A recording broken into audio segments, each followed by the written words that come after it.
Star Wars, at its heart, is a story of hope. A story about people discovering that they have the power within themselves to do amazing things. The power to do good. We believe that the Star Wars fan community also has that power, and that's why the Beyond the Blast Doors network is rallying the Star Wars fans to raise money for Make-A-Wish to help grant wishes for children with critical illnesses. It's amazing what wishes can do. They give kids renewed energy and strength, bring families close together, and unite communities. Truly wonderful the mind of a child is. Wish kids are some of the sweetest and bravest kids you'll ever meet. Their wishes are often a turning point in their fight against their illness, and the Make-A-Wish Foundation helps make that happen. So whether it's a dream of maybe being a firefighter or meeting a certain hero that they look up to, seeing a show for the first time, seeing snow for the first time even, these opportunities to do and see things that we might take for granted can literally be life-changing. Make-A-Wish grants thousands of wishes every year.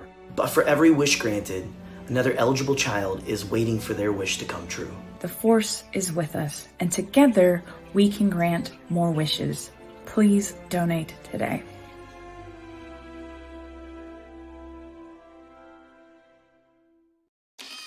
The following presentation is part of the Beyond the Blast Doors network. It's here. The Beyond the Blast Doors Pod-A-Thon for Make-A-Wish Foundation kicks off today, and we're going to walk you through what's going to happen over the next 12 hours, the special guests, and the special events. Plus, what goes into making a wish for a child happen? We're joined by Carol DeBackhorst of Make-A-Wish to explain how every donation matters, ingraining a kid a memory they'll never forget. You know them as the duo behind Kessel Run Transmissions. Noah and Corey are going to join us later this morning to talk about breaking news and breaking social media. From the farthest reaches of the galaxy, the Midwest, you're watching Beyond the Blast Doors live.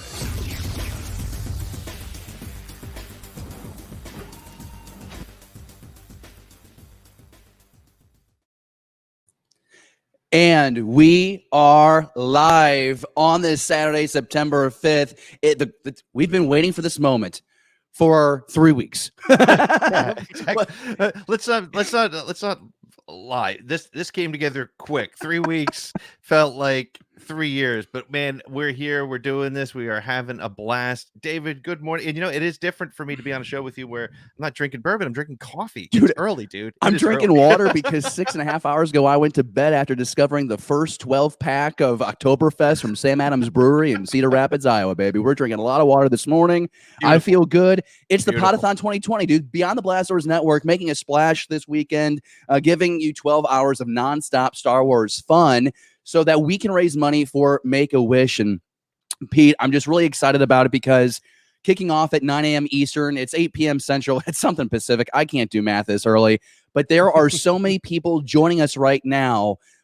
In the next couple of hours, we're going to break down what the 12 hours ahead includes, the special guests, and we've got a lot of them. We've got a big prize, a lot of fun Star Wars conversation. Pete, when we talk about the Pod-A-Thon, yep, we joke that it came together in 3 weeks. It doesn't happen without the fan community support. And my goodness, there's a lot of people excited. My live chat right now is just spinning up. Like, it's really exciting. It's wild that they're so. First of all, thank you to the 20 or so people who are up this early. You guys are probably that core group that stick with us week to week to week, and thank you so much. And you're kind of the inspiration for us doing this. One of the things that David and I talked about, and actually the entire network, the whole Beyond the Blast Doors team, we were on a phone call a couple of weeks ago because we actually do talk and we actually do try to keep things lively and exciting for everybody. And one of the things we talked about is what can we do to give back to the community. And I was going to say it last night to the team, but we were all in different places. And Star Wars Celebration was supposed to be last weekend, and we all would have been getting together at Star Wars Celebration. All of you who are in the chat, all of you who follow us all the time, we'd be in a bar somewhere eating wings and drinking beer and just having a good time. But since we can't do that, why not get together on a Saturday it's Labor Day weekend. Appreciate you giving up some of that time and doing something for good. We have put together, as David mentioned, we have a schedule of events that's going to just it's all day Star Wars. If you can come back and go and spend some time with us during the day, it's great. We just have so many different things going on during this day that we this is what Star Wars Celebration might have been if it was done virtually with us here. So, and if we can do it and be giving back to charity, that's a win. So, absolutely, Pete. I have an announcement. I would like to say this real quick, if it's all right with you, to kick off our 2020 event here, the Pod-A-Thon 2020 here on the Beyond the Blast Doors Network. We're starting the day off with a new Patreon supporter. Apprentice Ewok joins us on Patreon. He's in the Apprentice Ewok is in the live chat with us right now, supporting the show. So glad to have you as part of our Star Wars conversation. Also, it looks like Matthew and Dale joining us in the live chats across Facebook, Twitter, YouTube. It's their birthday, so everybody, please wish Matthew and Dale a happy birthday. And what a happy birthday gift we gave you here at Beyond the Blast Doors Network. We gave you 12 hours of Star Wars talk, Pete. It's just another something else we're just trying to do for you. You know, right? It's amazing. Let's talk real quickly about what our goal is for the day, and then we'll just fly into things. So we want to raise $1,000 for Make-A-Wish, and $1,000. Is that will actually make a very big difference. So we're going to be checking in all day long. The amazing thing, thanks to you, the fans who have been committed so far, we are already at $265, and we are on the air for 6 minutes and 50 seconds. And so we're already ahead of where we want to be, and we don't want to stop there. We want to make sure that you stick with us and keep trying to pull that together, because remember, yes, we're doing it for Make-A-Wish, and that's all great, and I love that, and that's so important. But let's face it, a lot of us are Star Wars collectors and Star Wars fans, so we're also going to be giving something away later today. And we're hell of a segue. You're going to see that I'm awful with this sort of thing, but for every $5 you donate during today's event through 9 p.m. tonight Eastern Time, 6 p.m. Pacific, we will be giving you an entry into a drawing to win this beautiful helmet. And look, we are literally putting names into a bowl. We're not going to let some algorithm pick this. It's not going to be playing favorites. Literally going to put my hand into a bowl at 9 p.m. and pull out a winner's name. So everybody's got a chance. Thank you so much again. And just to show it, it is real. Here it is. Here it is, ready to be shipped to a winner sometime after tonight. That's awesome. Hey, all Pete. Right. I screwed up your script, and so I'll leave it to you now. You didn't screw up any script. I do want to make mention, though. So Pete showed us the stay on target graphic that shows that we're working towards a $1,000 goal. And that's because of the generosity that you've already shown. Pete alluded to that. Keep in mind, I have no problem saying this. The original goal was $500. We did not know people would respond so passionately, so quickly. So this morning, we made the decision. We're going to bump that goal up because of the generosity you've already shown. We believe that we can surpass 500. We can hit 1,000. And personally, I think by the end of today, we could cross $1,000. I don't think that's unrealistic whatsoever. Dave, I have to tell you, I just looked while I had you on full screen. We're at $340 already. We've already gotten some donations this morning. Yeah, awesome baby. Awesome work, Beyond the Blast Doors fans. Awesome work, Star Wars fans. This is what Star Wars fans are. You know, as the video says, you know, Star Wars is ultimately a story about hope and about positivity, and this kind of positivity, the people who we love to hang out with, who are joining us today. That's amazing. Thank you so much, guys. I would, Dave, should I list off the names of the folks who've donated? Would you like that? Should I do that? Let's do that. I think that would be great to give them that recognition. And by all means, if you want to donate, when you donate, you can put yourself in as an anonymous donor, but if you're comfortable putting your name on there, please, by all means, do so. Either way, as we go through the next 12 hours together, we're going to shout out people, whether that name says anonymous or it says maybe Blue Harvest Vintage Toys or Cam Ray or Rollins Reviews.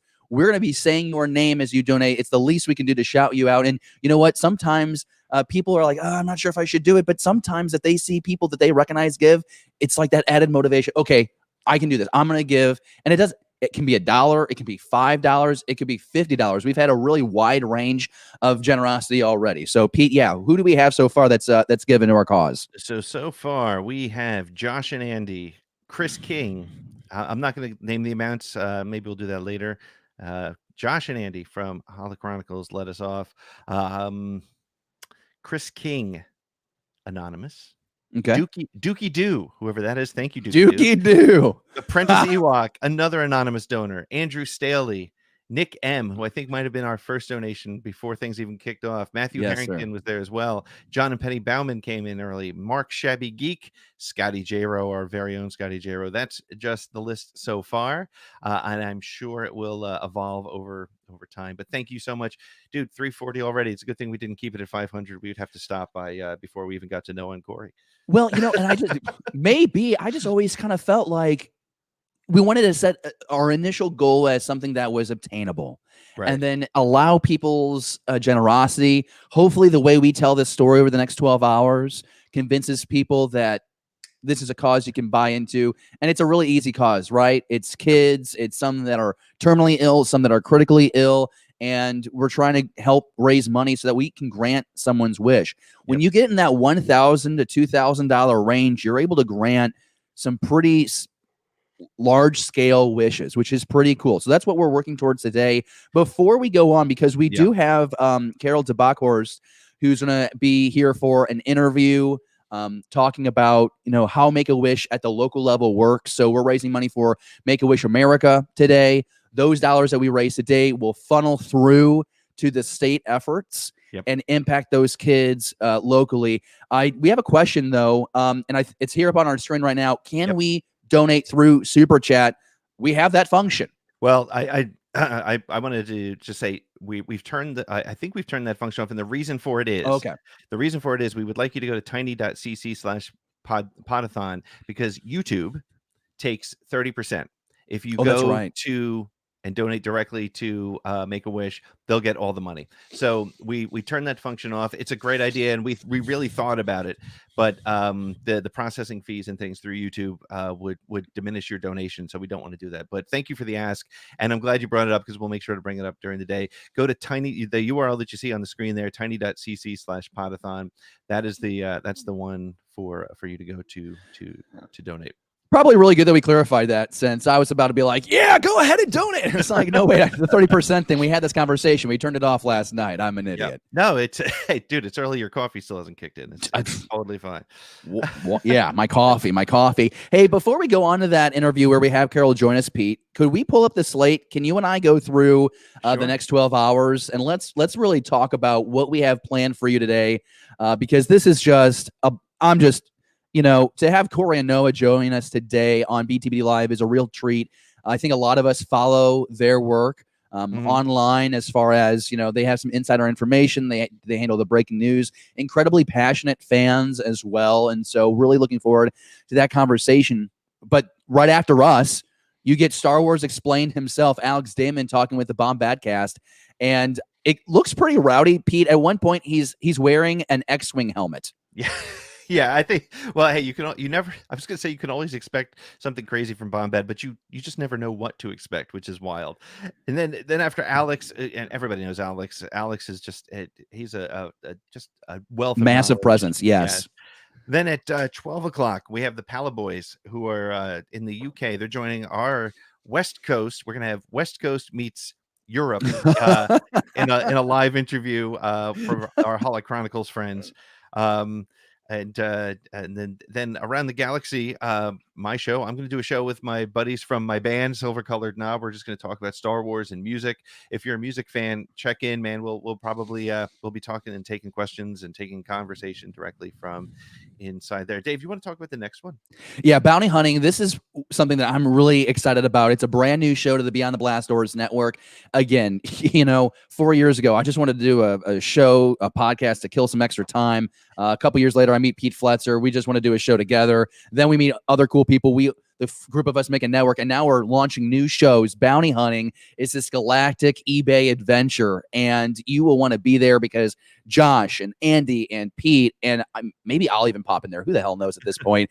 But it is incredible. They're going to have bounties that they have to go out and grab. I'm not going to ruin the fun, but my goodness, I heard some of the planning between Pete and Josh. Pete and Josh, that was the conversation. And it's going to be an absolute freaking blast. You're going to be watching these expert hunters scour, the galaxy that is eBay for the best deals in some way. So going to be a lot of fun. Check that out. And then, Pete, we have at 3 p.m.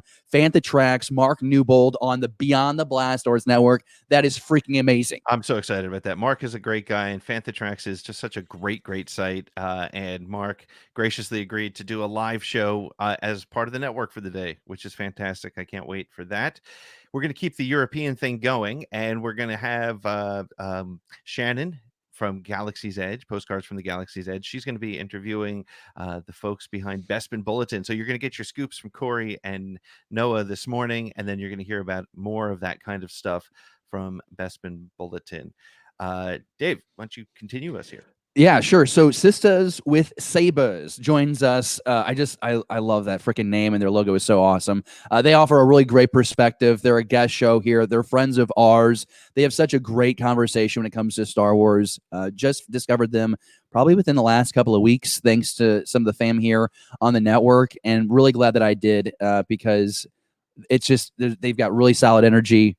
And they know how to have fun with the Star Wars stories. So really excited to have them here, and hoping that this is a relationship we can continue to foster for many years to come. Hey, we got the Hall Chronicles logo up there now, Pete. The Hall. This is something that is this like a measuring contest between Josh and Andy here? No, but that would be quite disturbing. This is actually they not too long ago. I won't ruin their story, but you're going to want to check in. They came across an amazing collection of Star Wars goodness, and they're going to talk about how that all went down. And then we're going to, as we get close to the end of the day, we have the Bombad cast. They've put together some great stuff. If I'm not even gonna say you have to love George Lucas to love this episode, you are going to have so much fun with them. Scotty put together a video. I can't wait to watch it just again. It was you're gonna love to see it. And then finally, David, I'll talk about this real quick, because if you're a Patreon and you're following us, and if you want to become a Patreon to do this, I'm talking to Alex Segura, who just dropped Freefall, the Poe Dameron book, a couple weeks ago. He's going to join us on the show. I am readily admitting, by 8 o'clock tonight, my brain is not going to be working well. So I'm imploring our Patreon fans to send me questions. Send them at my personal email, which is fletzerpete@gmail.com. And send me some questions that you want for Alex. And if you're really feeling creative, do a selfie video. Keep it short, keep it under 30 seconds. And if I can bring that into the show, I will. But that interview this afternoon or this evening at 8 o'clock Eastern time. And then we end the day with the big giveaway. Yeah, and it's the big giveaway again is that helmet, and I'm just really over the moon. We wanted to have something that would really compel someone to donate. What is a $5 donation maybe getting me? Aside from that feeling of doing good for someone else, because that's honestly it's what I love about volunteering is a little time, a little energy, and you somehow get to impact someone else's situation positively for that amount of time, which is super cool. So a $5 donation gets you the chance to win this freaking helmet, and every $5 in addition gets you another chance to win this helmet. It's absolutely beautiful. If you didn't catch BTBD Live on Thursday night, it was honestly the episode of Humble Flexes on the part of Pete Fletzer, because he walks out, he's got this helmet, he's unboxed it, he wears it around the house. Not it's the one that strange. people are winning, but yeah. Oh, no. Yours is in the box. Mwah, fresh. It's great. And it's for you to win. So every $5 gets you another chance. But Pete, I'm just, I'm probably the most excited about the end. I'm not trying to rush the day by. I think there's going to be a lot of great moments, and I think we're going to have a lot of fun. But I'm really excited to see what that final number is. We've mentioned already the generosity that people have already given. And I'm just excited to share that moment because, as a network, we've been together, united for 3 or 4 months now at this point. And it's cool to see that we've been able to do that. And Pete, you have been the driving force of this. We'll give you your your much due praise during the day. But no, seriously, you have been. And it's so great to there's a vision and we push towards it. And to me, it's already a success right now because we're actually live. Yep. We've actually raised money. Yep. And so now it's just like, okay, let's have the best freaking time with you, wherever you are in this world. Let's have just the best time the next 12 hours. and let's see how much good we can do, you know? Awesome. Should we run our interview with tell Carol? us a little bit about this. Set it up for me if you don't Yeah, mind. absolutely. So Carol Tabackhorst is an incredible woman who I just met a couple days ago to have her on the show for this interview. And the full interview is it's just really insightful into how Make-A-Wish grants wishes. And what we're going to talk about is the challenges of a pandemic when you're trying to grant a wish for a kid, where they're finding that where they have the most need, how events like today really help them towards still granting those wishes. And then it was really important for us to talk about, maybe misconceptions about Make-A-Wish, like what type of kids they actually help. They help a lot more kids than you think, and how you can be involved post. Because I thought that was really important. Maybe some people don't know a lot about the Make-A-Wish Foundation in this moment, but in the next couple of minutes, you're going to learn quite a bit. And if you're compelled to, you can volunteer at the local and state levels. I'm going to be fully transparent because Carol made the time, and because I just moved to this community. I don't know what all is going on. I'm going to officially volunteer with Making a Wish to help grant wishes, because you'll find out volunteers are heavily involved in this process. So this is Carol. She joined us for BTBD Live. This is her giving us insight. And Pete, I'll let you take it away.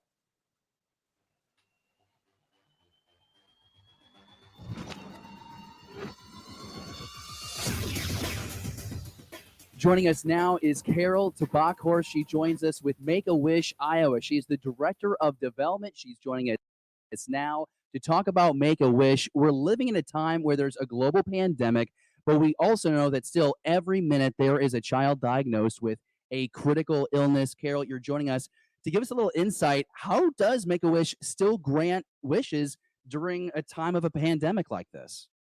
The biggest change for us right now during the pandemic is that we're not able to grant travel wishes. Kids who have a critical illness just aren't able to travel in this atmosphere. So some of them are waiting for their wish, and that's where hope really becomes essential. And we're still providing that to them by sending them small gifts. We had some volunteers make up buckets of sunshine. As far as the other wishes go, we are granting lots of wishes to have. So a big thing right now are actually travel trailers, because that way some kids can travel who wouldn't have been able to otherwise. In fact, with the storm that we had recently in Iowa, we had a family with a kiddo who got a travel trailer, and they've been living in it for the last few weeks because a tree fell on their house.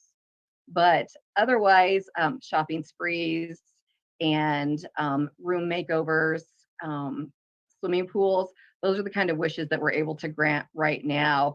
And the biggest news for that is those are kind of really expensive wishes. A swimming pool with an adaptable chair that can get you in and out of the pool costs quite a bit more than a trip to Disney would.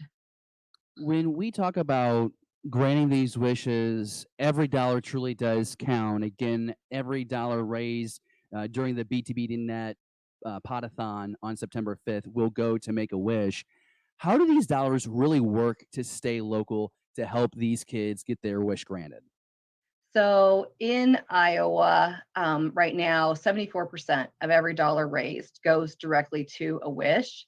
And it doesn't really matter the amount. If you're talking, say you could make, $100 gift, that would help for a send-off party for the kid, meaning that when we actually present their wish to them, we also give them a little bit of a party in one way or another and relate that to their wish.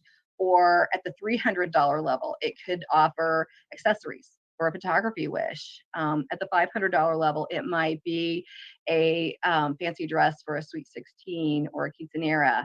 And then if you're even at like the $10,000 level, we count that as actually paying for the entire wish. So the average cost of a wish in Iowa right now is a little over $13,000, but we do know we're going to get some in-kind donations to help cover those fees.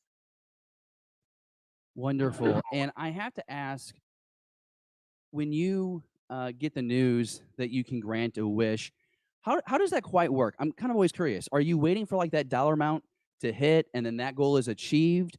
How does the planning work in that regard? So we are constantly fundraising. That never stops. And so we've never, ever had to actually turn a wish away. And we hope that doesn't happen. For the past several years, from the beginning of a child actually comes to us needing a wish to the time they have their wish happen, it's been about 12 months. Because of COVID right now, it's about 30 months to make that happen. And part of that, like I said, is because wishes are waiting. But from the time that a kiddo comes to us and we know that they have a critical illness, we've already had fundraising happening, all year long. So it's a matter of sometimes when they can make the wish happen, sometimes they are in the middle of treatment and they want to wait until that treatment has ended. In some cases, say a celebrity wish, they have to wait till the celebrity can fit it into their schedule. And right now that's all virtual, but it really is dependent on the child and what wish they choose on how soon that wish can happen. As far as the funds go, like I said, we're fundraising all the time. That never ends. Either events, individual donors, corporate donors. We're always accepting donations. If we can, let's go and talk about some of those wishes that you have helped grant, Carol, because we're going to get together on Saturday. We're going to talk a lot of Star Wars for 12 hours and try to raise some money. We have some kids that they've asked for Star Wars specific wishes. Can you tell me a little about Evan? What's Evan's story? So Evan actually was 2 years old, and his specific wish was to go to Disney. And what he found there was that he loved Star Wars. And unfortunately, Evan has passed away, but he had a malignant neoplasm, and he was from Des Moines, and that was considered a rush wish. And what that means is we know that kiddo can't wait. We have to turn that wish around as quickly as possible. And again, those wishes cost a little bit more because you can't plan those in advance like you can a trip to, say, London. And we actually had a kiddo in 2016 whose wish was to go watch the filming of Star Wars 8. And so he got to go to London to do that. And at that point, he was 9 years old. And to make that wish come true was pretty phenomenal and took a lot of planning.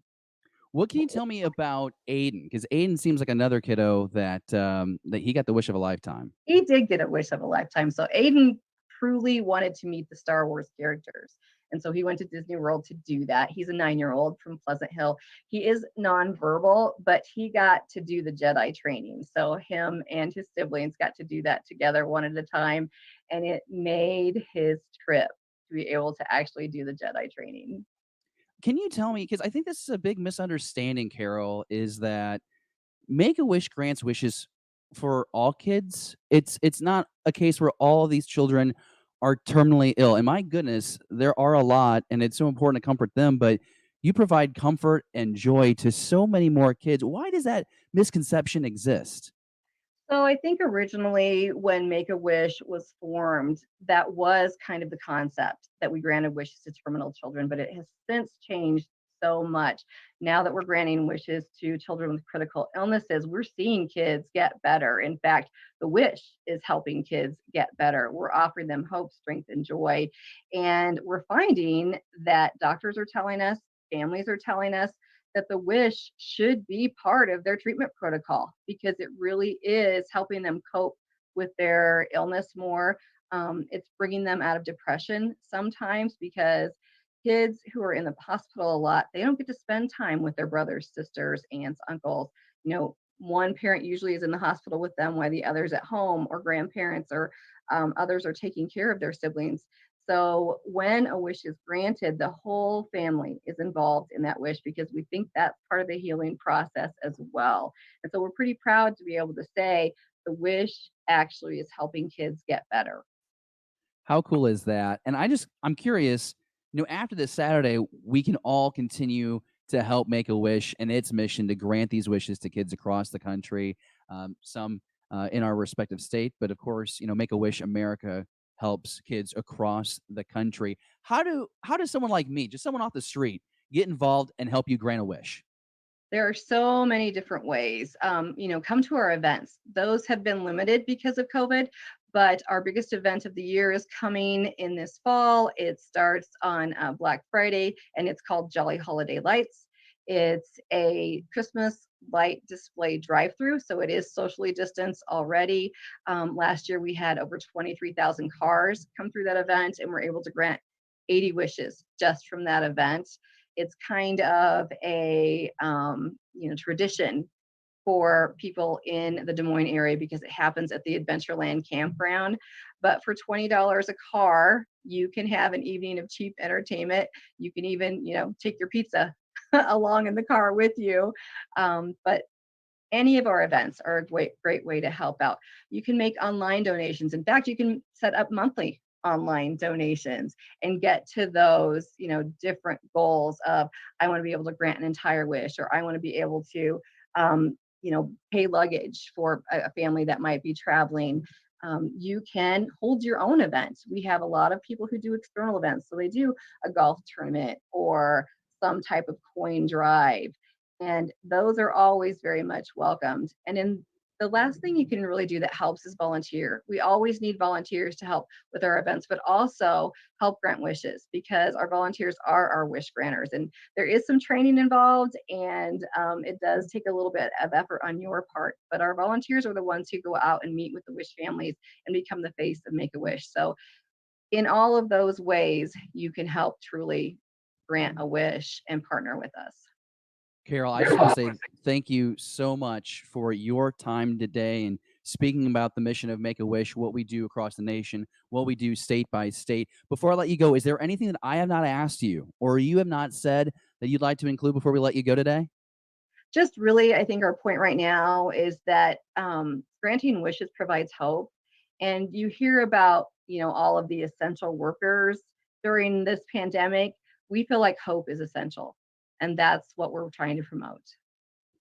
Carol, it has been an absolute pleasure to get to know you here in the last couple of days, to meet you, to hear from you, and learn about Make-A-Wish. We look forward to hopefully being able to grant a wish or two by the end of our Pod-A-Thon. And if there's anything else we can ever do for Make-A-Wish, let us know. We're always happy to help. Thank you.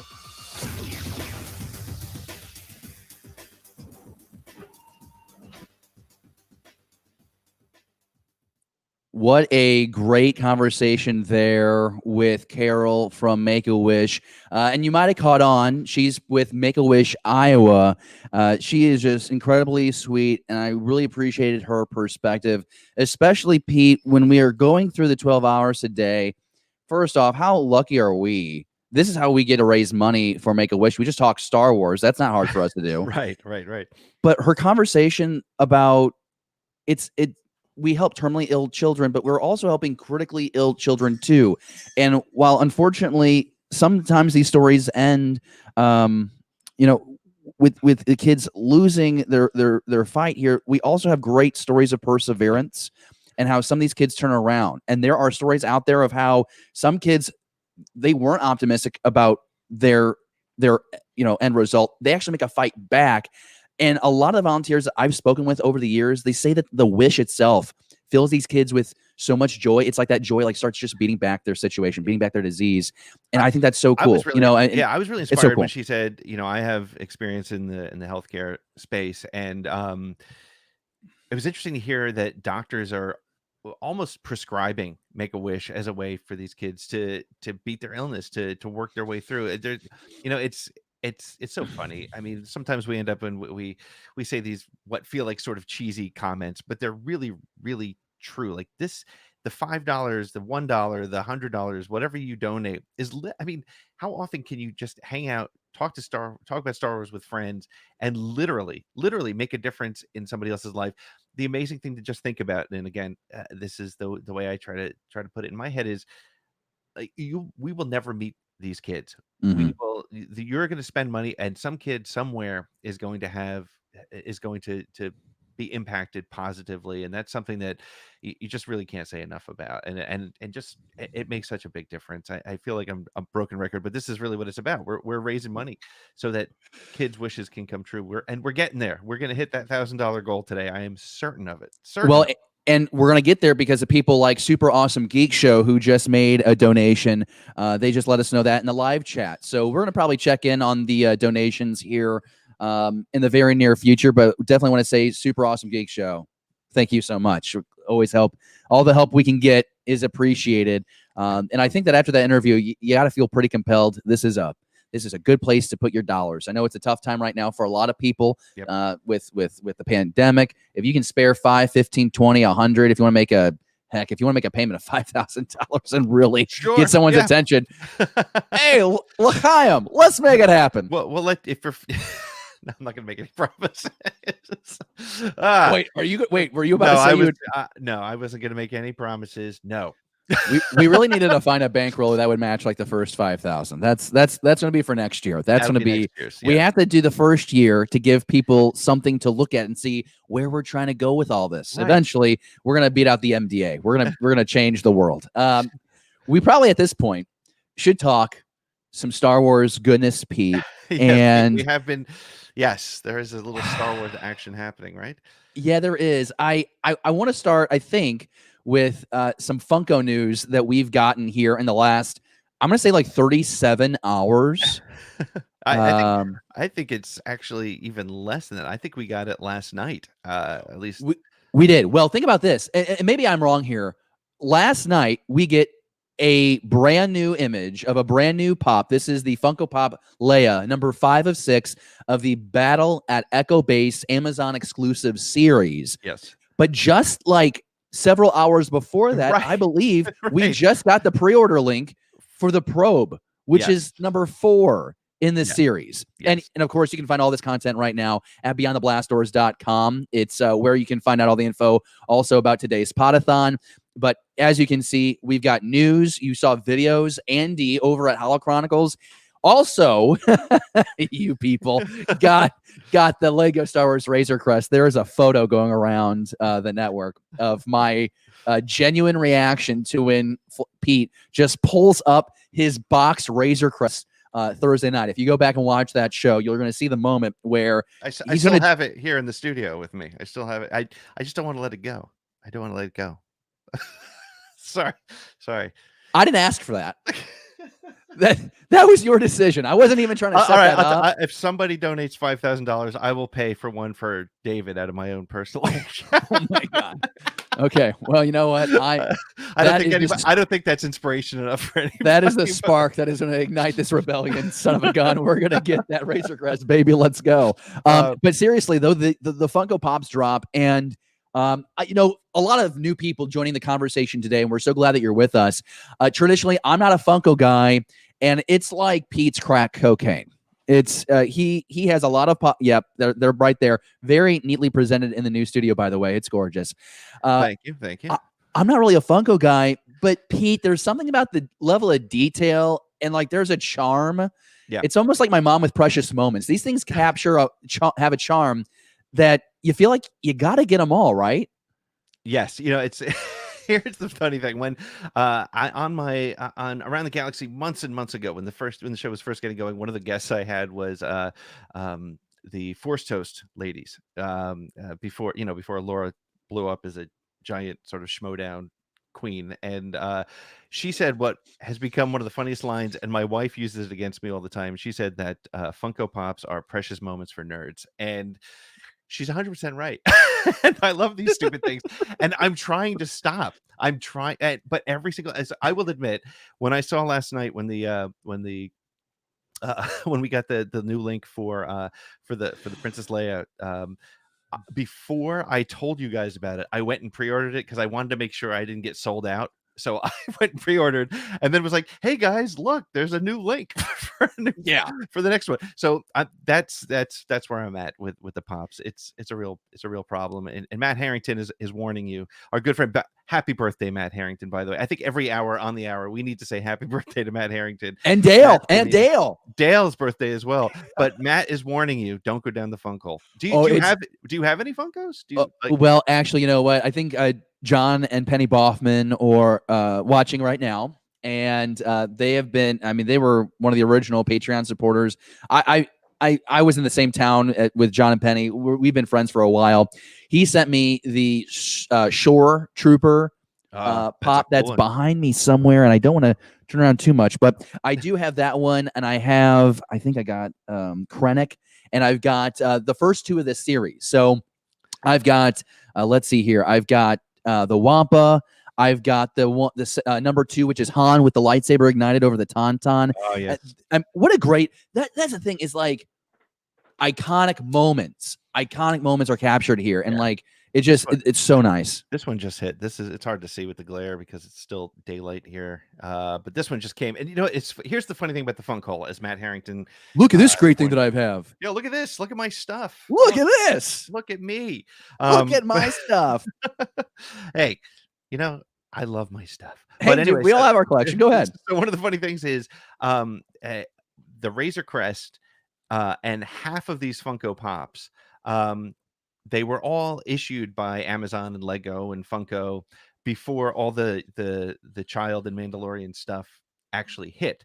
So I pre-ordered so many things that like every couple weeks it's like Christmas, a little brown box shows up at my door with the Amazon smile, and I'm like, what did I get this time? I never and I forget. And it's funny because now, and I think Josh Most does the same thing, you get a little announcement, whether it's from Entertainment Earth or FYE or wherever you're ordering these from, because that's what you do when you're collecting these things. You just like, you find them where they are and you collect them. We get a little notice that says, Amazon, your package will be delivered tomorrow at 4 p.m. or whatever.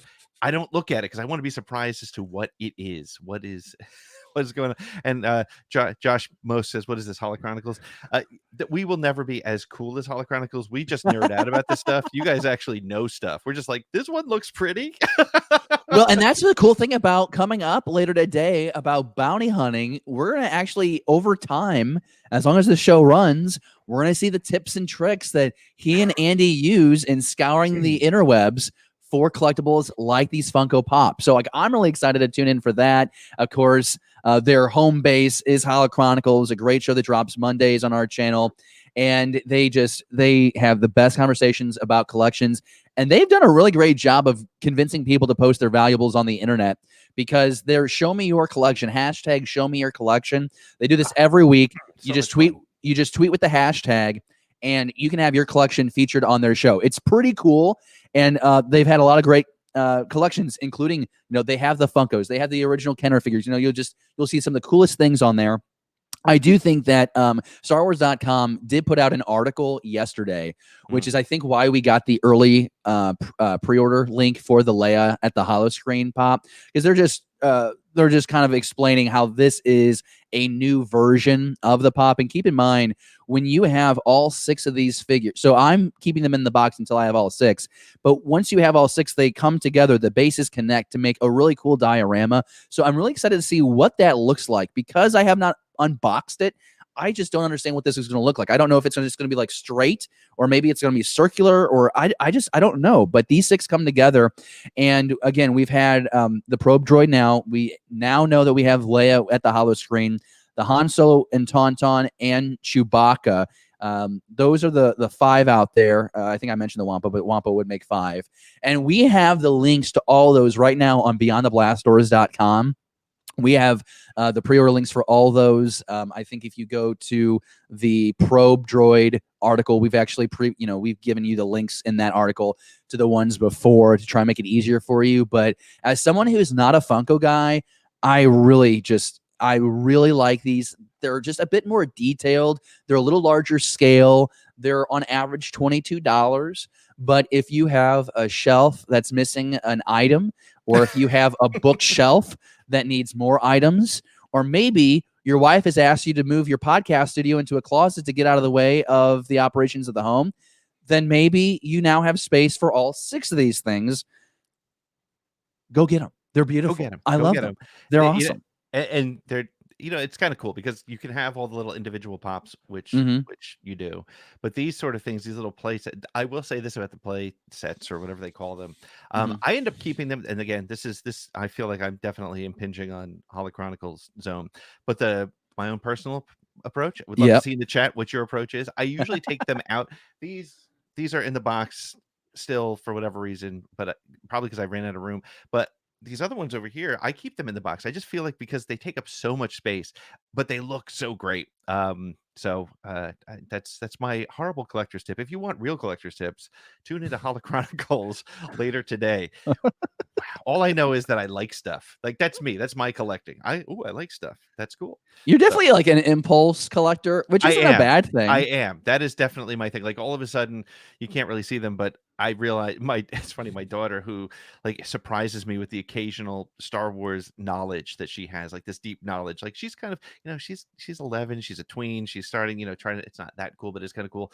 She came into the studios. I was finishing it up, and she looked at the top shelf, and she's like, "You have all those Black Series figures?" I was like, "How do you even know what Black Series figures are?" But she's in the know. Because she watches the show because you've raised her well. Probably, she's probably like in her bedroom right now under the covers, just no, Mom and Dad, don't bother me, and she's like watching Dad. Yeah. Yeah, I like those. You mentioned it. You did get those exclusive Star Wars Rebel Black figures that set of 5. Those look pretty sharp. They're beautiful, and I feel like I need to make a decision. Do I do Pops or do I do Black Series, or do I get a divorce? Because that I think is what happen. let's avoid that divorce. We'll figure that out. I'm probably gonna lean towards the Pops, but it's up to you. Yeah, I Pops are a little more, I don't know, they're like half the price, for being honest. They are. Except these ones. These are going to be $22, which is about your average Black Series figure, but really cool toy. I'm going to give Andy complete credit because he's actually the one that convinced me to get these. He said you don't want to miss out on these. They all connect. It's going to be great. So definitely check that out. That's all at beyondtheblastdoors.com, and we'll shout it out again. I'm excited to go back and watch this. The fact that Andy has already done a review of the Lego Star Wars Razor Crest. And Pete, I'm not sure if you're aware of this. We might have talked about this the other night, but I don't recall, so we're going to tell you again about it, I guess. The fact that the Razor Crest, there was like copyright issues for Lego. Yes. So Lego is going to have to reissue the Razor Crest under a new title. I have not seen what that will be. We might not even know. The internet might not have figured that one out yet. Scoured into the deep depths to hack someone's email to find that information. But I'm kind of curious how the heck they rename. Maybe it's just like the Mandalorian ship. It's something generic like that. I can't imagine. Like, how do you get the license to even sell the Razor Crest and not get the license for the name for the Razor Crest? There was another company that had a product called the Razor Crest. So it's it's one of the we've been making toys for how long? It was bound to happen. Razor Crest sounded pretty unique and badass to me, but apparently someone had that idea before the Mandalorian. So Dave Filoni's going, damn. No, but check that review out. I'm sure it's awesome. Andy does it in his lair, and it's going to be super cool. Pete, I feel like there's so much to explore, and we're already kind of approaching the end of hour number 1. Where in the galaxy should we head next, my friend? I don't know. Let's talk about. There was a new book that came out. Yeah. Blue Thrawn. Pages. Yes. So Thrawn Ascendancy hit stores earlier this week, and Thrawn is a character that I've really gotten into, probably because of my time here on the network, meeting Andy and Josh and Pete and others who are very familiar with the EU, and it has made me go back and read those original books to learn the character of Thrawn. Of course, it was such a big deal when we heard that Thrawn was going to be on Star Wars Rebels. Mm-hmm. And that was kind of like I feel like that's my Thrawn. Some people are like, it's my Star Wars. This is my Thrawn, the Star Wars Rebels Thrawn. And just, I thought to me, so perfectly executed. But then you go back and read the books and you're like, oh, they kind of made him a little more vulnerable, I think, in the series because it was a kid show. Because like you read those original books, like Thrawn is deep. Like he would not allow the rebels to escape in those early books the way he doesn't necessarily keep his hand on them during the series. Now, of course, you can go into the whole, Thrawn's so smart that he knows that he can, play cat and chase and cat and mouse and they'll be fine. But we got 3 books from Timothy Zahn. He came back, did a trilogy. They were awesome. There's like a scene with Thrawn, Vader, and the Emperor.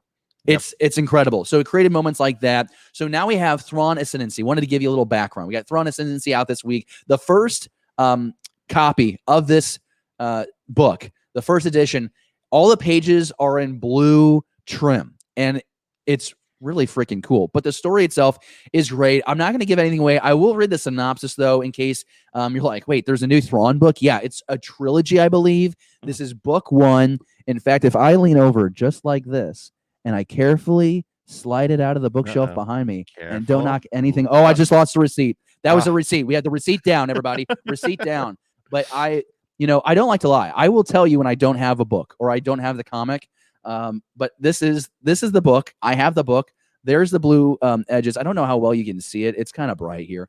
But the premise behind this book is discover Thrawn's origins with the Chiss Ascendancy in this first book of an epic new Star Wars trilogy from best-selling author Timothy Zahn. Beyond the edge of the galaxy lies the unknown regions, chaotic, uncharted, and near impassable, with hidden secrets and dangers of equal measure. And nestled within its swirling chaos is the Ascendancy, home to the enigmatic Chiss and the 9 ruling families that lead them. The peace of the Ascendancy, a beacon of calm and stability, is shattered after a daring attack on the Chiss capital that leaves no trace of the enemy. Baffled, the Ascendancy dispatches one of its brightest young military officers to root out this unseen assailant, a recruit born of no title but adopted into the powerful family of the myth and given the name Thrawn.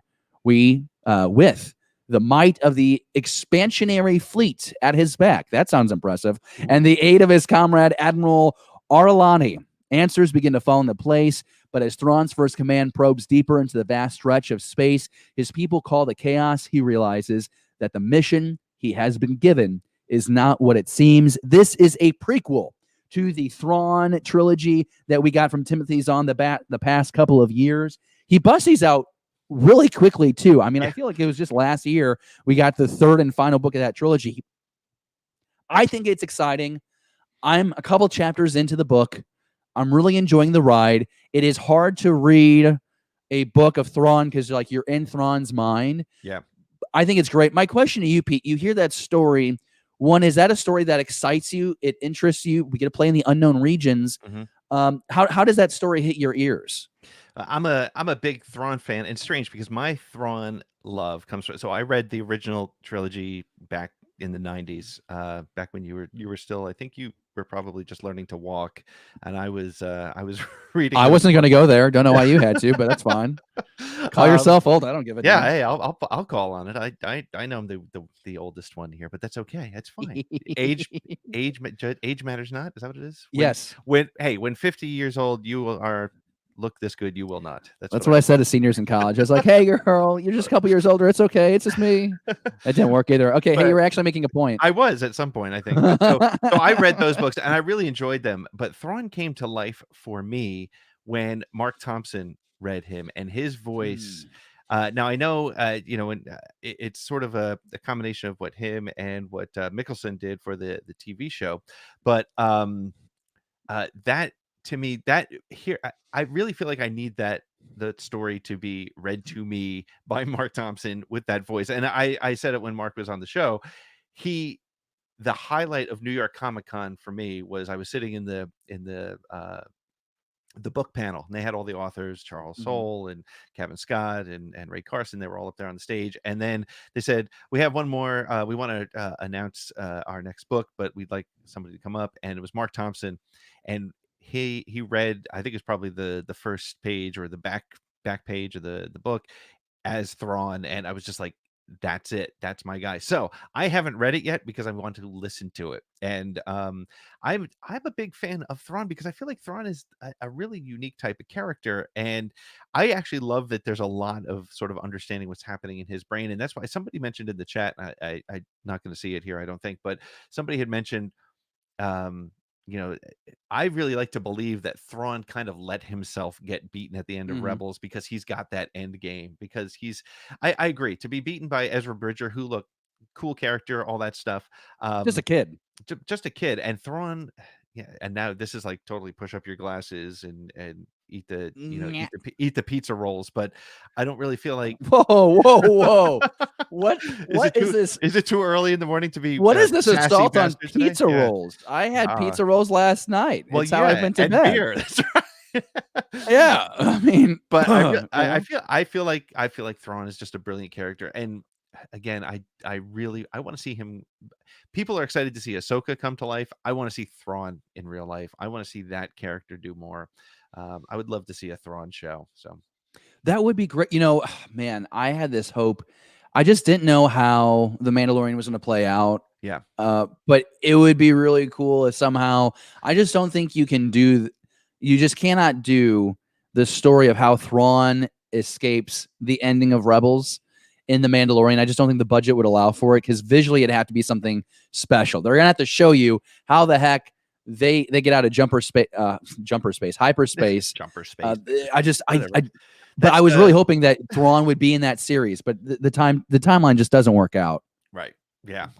You know, I love the way Zahn writes him, and I love that they had Zahn come back to do it. And I think that's why the stories are as good as they are, because it's one of those things, sort of like, you know, nobody knows Ahsoka like Filoni, nobody knows Thrawn like Zahn, and I think that's a really important thing. And you know, there's some really good decisions that Lucasfilm has made as they're bringing new stories forward, and I think that's one of them. Yeah, Andy's in the live chat. He says, my introduction into the EU was the OG Thrawn, then Shadows. They'll always have a place in my heart. And I think that's the case for a lot of fans. You know, I think that sometimes we get this mentality that, well, it's the EU now, so it's not as important. Okay, let's be honest. You know, all Star Wars, like, you can have your headcanon, because it's not like, you know, you can't tell me that, like, the Civil War didn't happen, right? Because the Civil War did happen, because that's real life. But you can go and buy that Kenobi EU novel and still have a blast in the sand dunes of Tatooine with a grizzled PTSD Kenobi. Like, you can still go enjoy those stories. So I definitely want to encourage you to go back and read those original Thrawn books, because they're a blast. And honestly, they're probably one of the greatest lights in that EU time period of storytelling. I think, yeah. I mean, you hear Pete. Pete was there. He can tell you about the 90s better than I can. I can tell you about the dark times for Star Wars, when we had to get action figures of Luke Skywalker that looked like they were made from old He-Man molds. That's actually very accurate. We have, okay, I'm hopefully going to say this correctly, Rezakai in the live chat joining us on YouTube. Mark Thompson changed his Thrawn impression to give him more of the accent in the newer version of Thrawn, which took me a bit to get used to when the first book came out a while back. And Pete, we need to get on this bandwagon because, you know, we're a network. We should be able to offer these opportunities for Audible. Because Audible is how I listen to audiobooks. I think that's how most people do. It's through Amazon. And Mark Thompson's work, as you've heard Pete mention, Pete does a whole show with him. He is an incredible human, cool Star Wars fan, and just really does a nice job. Those audiobooks are just the production level. It's like I'm listening to like an old radio drama. Yeah, I'm going to do a quick plug for Around the Galaxy, because the interview with Mark Thompson, now that we're talking about it, and I'm sorry, I missed the guy's name who you said made the comment. He actually Rezakai. He actually talked about how he arrived at that, and I won't go into detail because he told the story much better than I ever will. But it had to do with trying to find the right recognizable yet unrecognizable accent. It's a great the Mark Thompson interview. I say this about all my interviews, so I'm kind of full of crap, but the reality is the Mark Thompson interview was one of the ones I was most excited about, just because Star Wars books are Mark Thompson to me.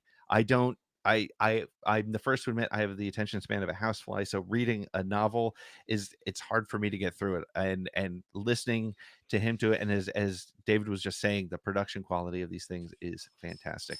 Yeah, and to support your point, it looks like we have Blue Harvest Vintage Toys in the live chat. They were good in their time. They don't hold up now, talking about those original books. But you know what? How lucky are we, though? We get this new age of Thrawn with the series. We've gotten 4 new books in the last couple of years, thanks to Timothy Zahn. And you have the opportunity, just as Pete mentioned, go listen to the audiobook version, because, yeah, it's a tough read, just because, yeah, I mean, he's written in the way that the characters speak. The book are written. Let me try that again. The books are written in the way that Thrawn speaks, which is a very intelligent, elitist, like almost like think King George from Hamilton, right? Like we don't read and talk that way, really. You say the price of my. Okay, we can't do anything more because we don't want a copyright claim. Correct. Let me tell you, when I'm at work and I'm driving to an interview, I'm driving and I sing that song probably 3 times every time I'm in the damn car. It's catchy, dude. I love Hamilton. But this is a Star Wars show. Let us know what you think. Silver colored knob. That's what I'm telling. Okay. You like that? That was Yeah, like a okay. little bit of a that's what do they call that? That was Sort good. of a preview. That that's That what I would call a deep tease. Silver collared okay. knob. I did it again. I keep saying collared. It's colored. Silver colored knob coming up at 1 p.m. today Eastern, 12 Central. Enjoy that fun. I'll give them some love. But yeah, let us know what you think about that news of the new Thrawn book out this week. Hopefully you got your first edition, so you get those blue edges. I really liked how when the first new Thrawn book came out 3 years ago or so, they had like exclusive covers if you went through Barnes and Noble. I think the exclusive now is just the blue edges and then maybe like a poster inside. But they always do something special. Is there a book that you're reading that you'd like to hear us talk about down the road on BTBD Live? Let us know. I've always said I want to do like a reading club, like a book club, and maybe that would be so great for like the Patreon, because I think it would just really push me to read maybe some of the books that I haven't made time for it. Not that I won't make time for it, but I haven't made time for it. And if that sounds fun like you, like if you'd like to subscribe to the BTBD book club, then you can let us know at Twitter at BTBD Star Wars. And if we get at least 5 people to say, yeah, we would do it, maybe I can convince Pete to do it with me. I wish you told me. I would have made a graphic that would have said BTBD Book Club. But well, I'll do that on one of the breaks. Wait, does that mean you like it? Does that mean you like the idea? I think it's a great idea, but I don't read books, as I just said. So okay. Well, you can be part of the conversation. Be like, oh yeah, I remember hearing about that. Yeah. Chapter 5. I remember listening to that. Yeah. Okay. All right. That yeah. So hey, we're at the top of the hour. Do you mind Yes, if sir. I give us a real quick update on where we are with now? Again, guys, we are having so much fun today with the Star Wars talk. We're doing it for 12 hours, 11 more to go as we hit 10 o'clock. First of all, thank you everybody for hanging out with us. It's been an amazing first hour. We've had so many people joining us and spending time with us and being a part of the conversation. And David, we are getting very close to what would have been our first goal as we sit here right now. Okay. Since our last read, we've gotten donations from Chris King, Brandon Barris, Cam Ray, Anthony Welling, Rural Farm Boy, John Adams, and Dale Erdman. We are at $480. Oh my God. All right. $480. If we can get to 500 before Noah and Corey join us soon, oh my God. I have I will give away a it's not much, but in addition to your chance to win you know what? Screw it. I'm going to go a little bit bigger. If we get over 500, I will pick from these names. I will, and not that you want it, but I will sign one of the Around the Galaxy issues that I wrote in, and I will mail it to one lucky winner if we get over 500 before Noah and Corey. Are you sure? That's a big gift. Sure. Yeah. I mean, and here's what I will do. I will give you the option for me to sign it or not. That'll be up to you. That's really sweet of you. That was really sweet of you. But give us the option. Yeah, you may not want me to damage and defame your vintage unopened copy of, I think it's probably issue number 9, which is probably the one that I have readily available. But if we can get over 500, go to tiny.cc/podathon, and that's your opportunity to donate. Again, thank you everybody so much. I'm over the moon, over probably the moon that was dropped on Chewbacca when Ari Salvatore wrote his book and killed him. I'm over that moon with where we are already, guys. Thank you so much. This has been an incredible first hour, guys. We're just getting started. And remember that every time you enter or donate, every $5 is going to give you a chance to win this helmet, and we are doing it for a great cause. For Make-A-Wish. The Make-A-Wish Foundation has been something that David and I, and the entire network, we were trying to find what is the right group to do this for. Look, there's so many worthy charities, but Make-A-Wish, as I said, and that's the reason, and I'll reiterate it, we would love to take your donations through Super Chat, but we're not going to, because 30% of that will be taken by the process. If you go to tiny.cc/podathon, every single penny that you donate is going straight into Make-A-Wish, and that's where we want that money to go. So again, if we get over 500 before Noah and Corey join us, which they should be with us probably in about a half hour, we will I will give away a little something from my personal collection, and I'm willing to sign it if that's the kind of thing you're into. Again, seriously, I my ego is not that big. If you don't want me to put a pen on a 25-year-old magazine, I won't. But I will send it to a winner at some point. So let's hit 500 in the next half hour. I'm saying this as your friend. Yeah. And I love you. Yeah. I'd rather have one of those Black Series figures on your backdrop. I'm just kidding. Yeah. I'm just kidding. I'm sorry. I'll take that back. I want your mag. Well, there we go. Hey, I also want to say real quick, Pete, because it would be sweet if we could pull back up the day schedule plate, and I can rattle off upcoming shows, so we know what's kind of happening in hour number 2 here. But the rest of the day, I also want you guys to know that we are live tweeting in a sense the update, the fundraising goal update. So I just put out there on the network Twitter that we're at 480 of our $1,000 goal. If you can retweet that. And spread the word. I've included the link where they can watch. We can also direct them towards where they can donate. But let's get the word out there that we're marching quickly to our goal. And the more people that join our Star Wars conversation can help us really make a change for a kid somewhere in our real galaxy. But Pete, it's important to mention, we have Kessel Run Transmission Boys joining us at the bottom half of this hour. Alex Damon is up next with Holo Chronicles. Pala Boys with Holo Chronicles is at 12 p.m. Alex Damon is with the Bombadcast at 11. I'm not dyslexic, but I think I flipped something there.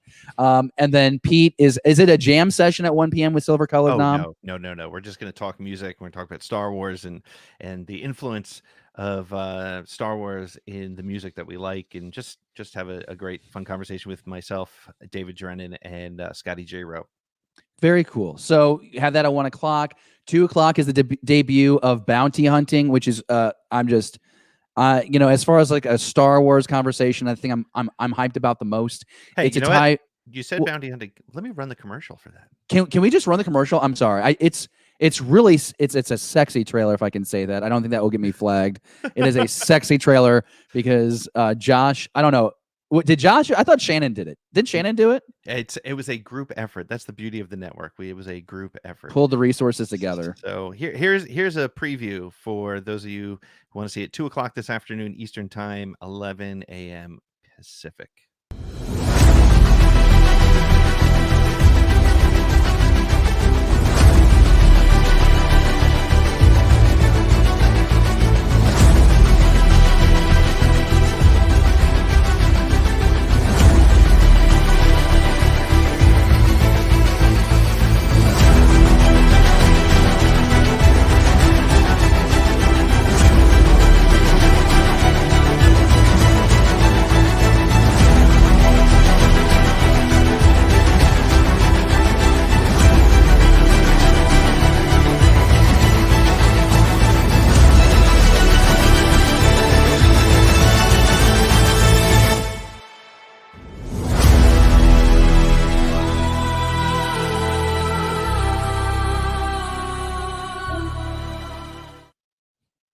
Wow. 2 p.m. this afternoon. Oh my God. So I've seen that twice now, and I'm sweating.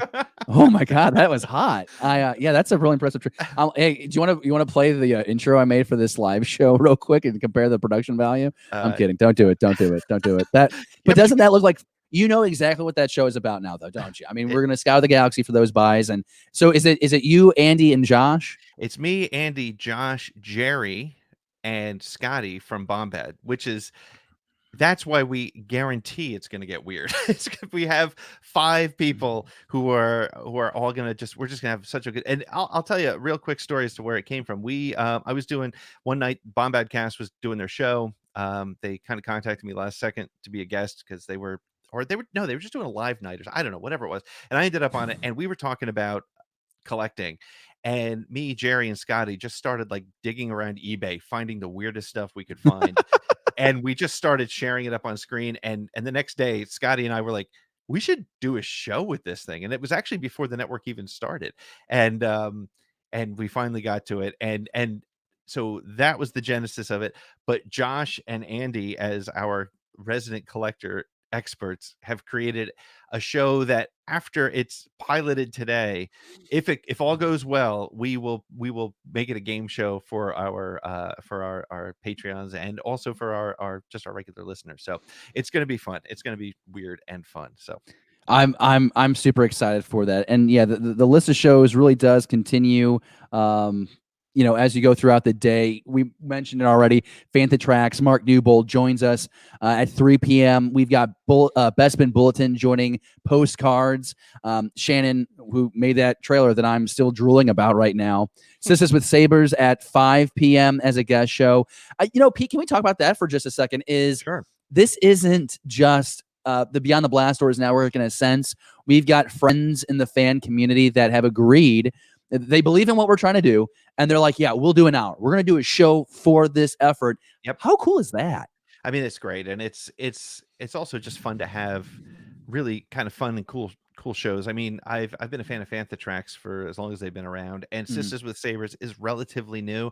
And if you're not listening to them, check them out today and follow them. They are bringing a perspective that frankly will open eyes and open ears, and they're just so much fun. I just love listening to them.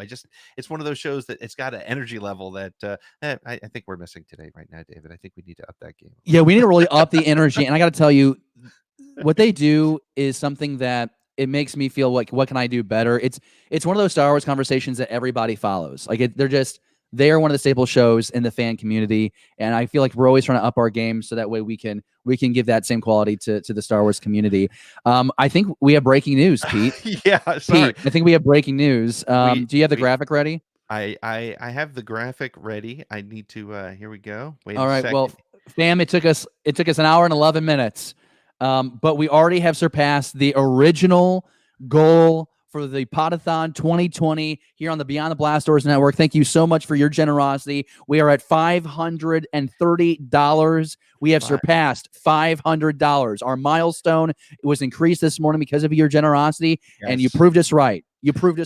Pushing us over the edge, I believe, was David Caruana. I'm screwing up his name, but David, thank you so much for pushing us over, and Jennifer Whitmore as well. I don't know which one came in first, but both of you, thank you so much. You got us over that $500 mark. We're at $540 as of right this moment, which means that I'm going to have to I'm going to pull a name from that list, and I'm just going to make a little note here because, running the show here with David, I'm going to stop that list at her name so that we make sure that of this first group of donators, we're going to stop it at Jennifer Whitmer, and we will I'll draw that at the end of the day as well. People are losing their mind. They're so excited. This is great. Matthew Harrington says we need to go for $2,000. It might happen. I think we cannot make that. I don't think we can make that the new goal until we hit 1,000. Like let's hit 1,000, and then we'll do the PBS thing, and we'll push our goal up from that point. But holy cow, ladies and gentlemen, thank you so much. This is so cool. I can't believe we did 540 already. This is great, and thank you all for getting up this early to listen to two guys talk about Star Wars. And this is what that community is all about. Thank you so much, guys. This is fantastic. Yeah, this is just it's really cool, and you've got so many great people in the live chat. We've shouted out a few already, but you have like Podcasts of the Wills who stop by. Like, that's super cool. Other shows, supporting shows. We mentioned Super Awesome Geek Show. We've had the Hollow Chronicle boys in here. You got our community advocate, really, Rural Farm Boy is in the house. He doesn't miss a show. And the list goes on and on. Cam Ray, we've Dale, happy birthday again, Dale. We just really keep that going. But Vader's Girls 28 is here. It's just so great. The list goes on and on of really incredible people giving their day. Chris King is in the live chat. He says 2K is happening, and Space Jesus now joins us. This is exciting. Space Jesus. When you don't like this channel and want to be out of it, go close the blast doors. Newt Gunray. Okay, I get what he's going for. Yeah, you know what? 2020 is kind of crappy, but in this moment, September 5th is a damn good day. So far, so good, guys. This is really, really amazing. Thank you so much. Wow. I'm dancing so we can make a GIF out of this, and then hopefully that goes viral, and then we can raise like $7,000. Yeah, cut that, and we'll get that going. That's all. Yeah, that's what we're trying to do. Space Jesus, thanks for stopping by. You are the light of my life. All right, cool. So here we are at the top of the second hour. We've kind of given you a recap of what's going on the rest of the day, and I do want to shout out. We mentioned Sisters with Sabers, but the Hall, Why We Love Lucas with Bomb Badcast at 7 Around the Galaxy. Pete has Alex Segura and then we give the final total and the grand prize away at 9 p.m. Why the hell not? Let's show that helmet one more time real quick, just to remind everybody what they are trying to win with their generosity. Again, it's $5. Every $5 gets you an entry to win this helmet. And Pete, you're someone that collects these helmets. You've got several here in your studio. Yeah. Like, I think they make great shelf pieces. Can you kind of go into why you think it's such a great item to have for your Star Wars collection, other than it's pretty freaking cool? Yeah, it's so funny because I think as a kid, and I think most of us who are in the chat would agree, like I've always wanted. I've never owned Stormtrooper armor. I've never joined the 501st. I've never done anything like that. I've always thought about it, but owning, Luke's helmet or a Stormtrooper helmet or Boba's helmet or Kylo Ren's helmet, it gets you closer to it. And the thing is, these Black Series helmets, these Black Series masks, there's so much detail to them. They're such high quality. I mean, the Boba Fett, I would take it down, but I'd probably wreck my student. The detail they put on it's like you stole it directly from Boba Fett himself. So I love them, and they look great. And like you said, so you got the pops, which make nice little shelf ornaments, precious moments for nerds, and these are like nice display pieces. So it's I wish I could tell you that I wear them around the house, but I'm not saying I don't on occasion put one on. You just put the one on Thursday night. I did. Yeah, no, Yeah. I'm not saying I don't. I mean, I love the Kylo helmet. I feel you know what I love about Kylo Ren, and the reason I got that helmet is because Kylo Ren is like the only and easiest cosplay that I could do. Think? I got the Disney cowl. I went to the Disney store, put on that because I don't need to build armor.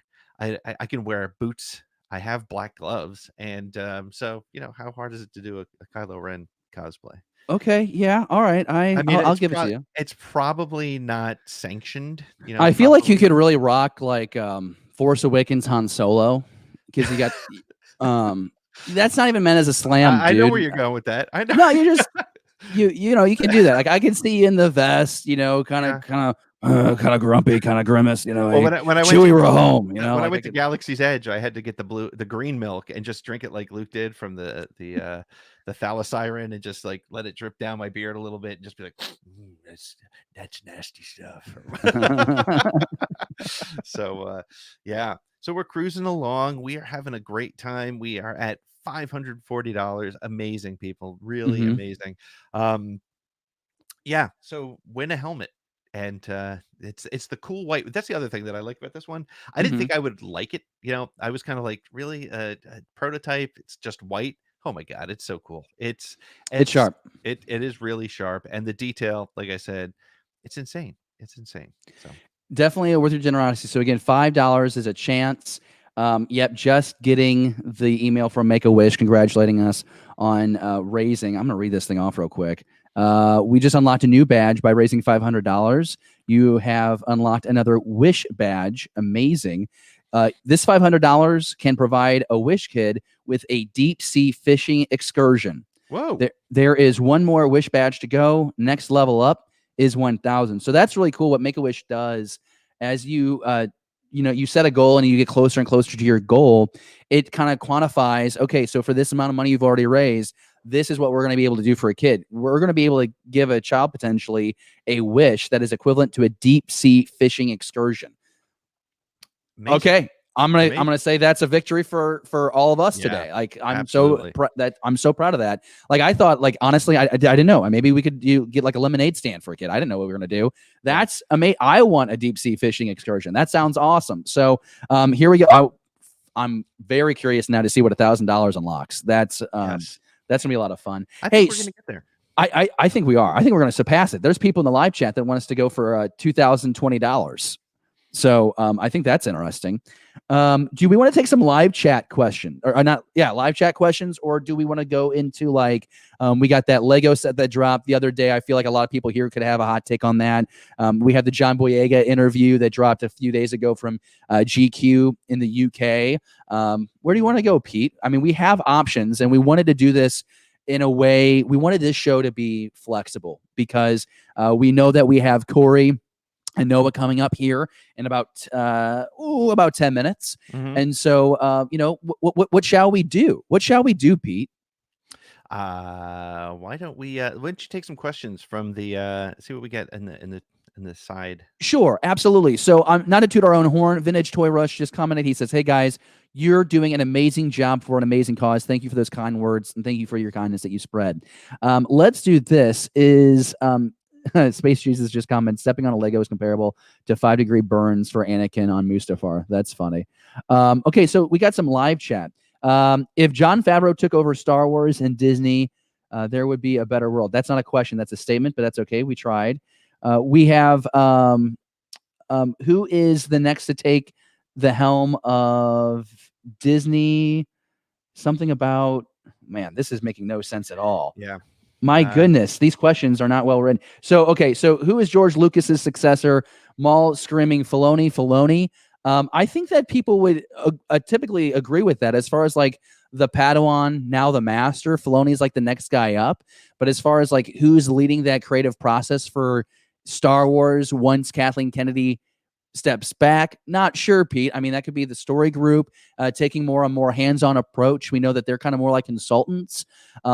I couldn't imagine that Dave Filoni would leave the creative side to have more of an office job. Yeah, no, I don't know. I think that's one of the funny things, right? When people talk about give Filoni control of Lucasfilm, take it away from Kathleen Kennedy, which is just ridiculous. But I'm not going to go there. We're going to stay positive today. What people need to think about and realize is that certain people have certain things that they're super good at, right? George Lucas is a good storyteller and a good director. He's not necessarily the best writer, right? I mean, the best written Star Wars film is arguably, you can go back and forth on that, but Empire Strikes Back, right? That usually floats in everybody's top 3 as far as best written film, right? He didn't write that film. It was written by professional screenwriters, like people who that was their job. So to give Filoni the reins of Lucasfilm may not be putting his talents in the right place. Let him stay in story. It's like we all work with people who are like, they want to be vice president or senior director or whatever, but they're really good at what they do. Don't move them. Don't move Filoni. Filoni's making great stories. Don't and look, it was early on in Mandalorian, and we talked about it on Streaming Star Wars. His episodes felt a little less polished. And again, he's new at this sort of piece. But at the end of the day, leave people where they are contributing best to the story. And I don't think Filoni would be disappointed with being sort of the king of story for years and years and years. I think you're right. And we had a great question in here now from Gannon136, a good friend of the show. Thanks for being with us today. Would you rather be a writer, producer, or director on a Star Wars production? For me, I thought it would be cool to be a writer.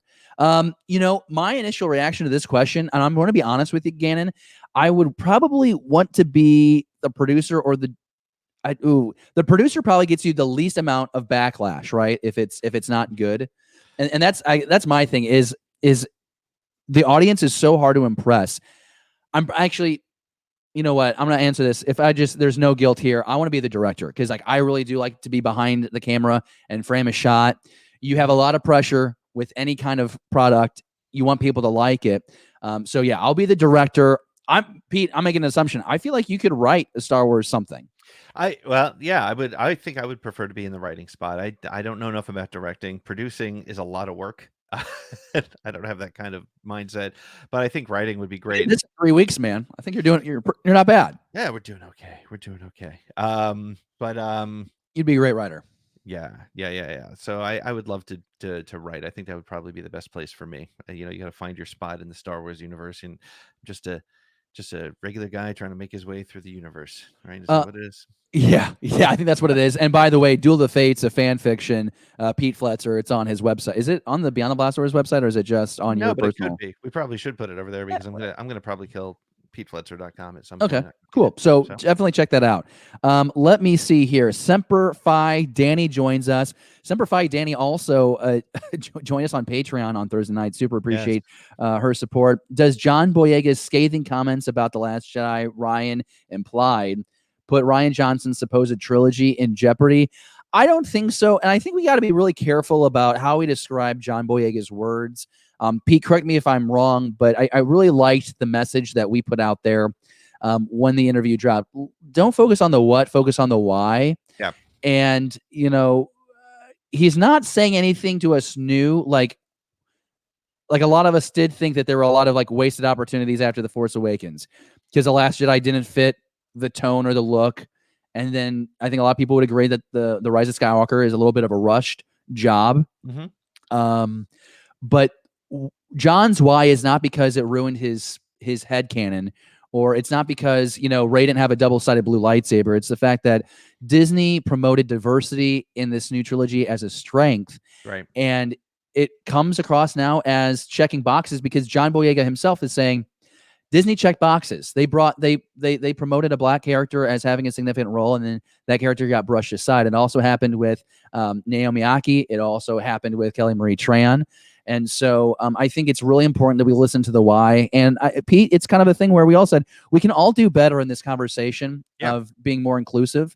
But to me, I think John is a great role model for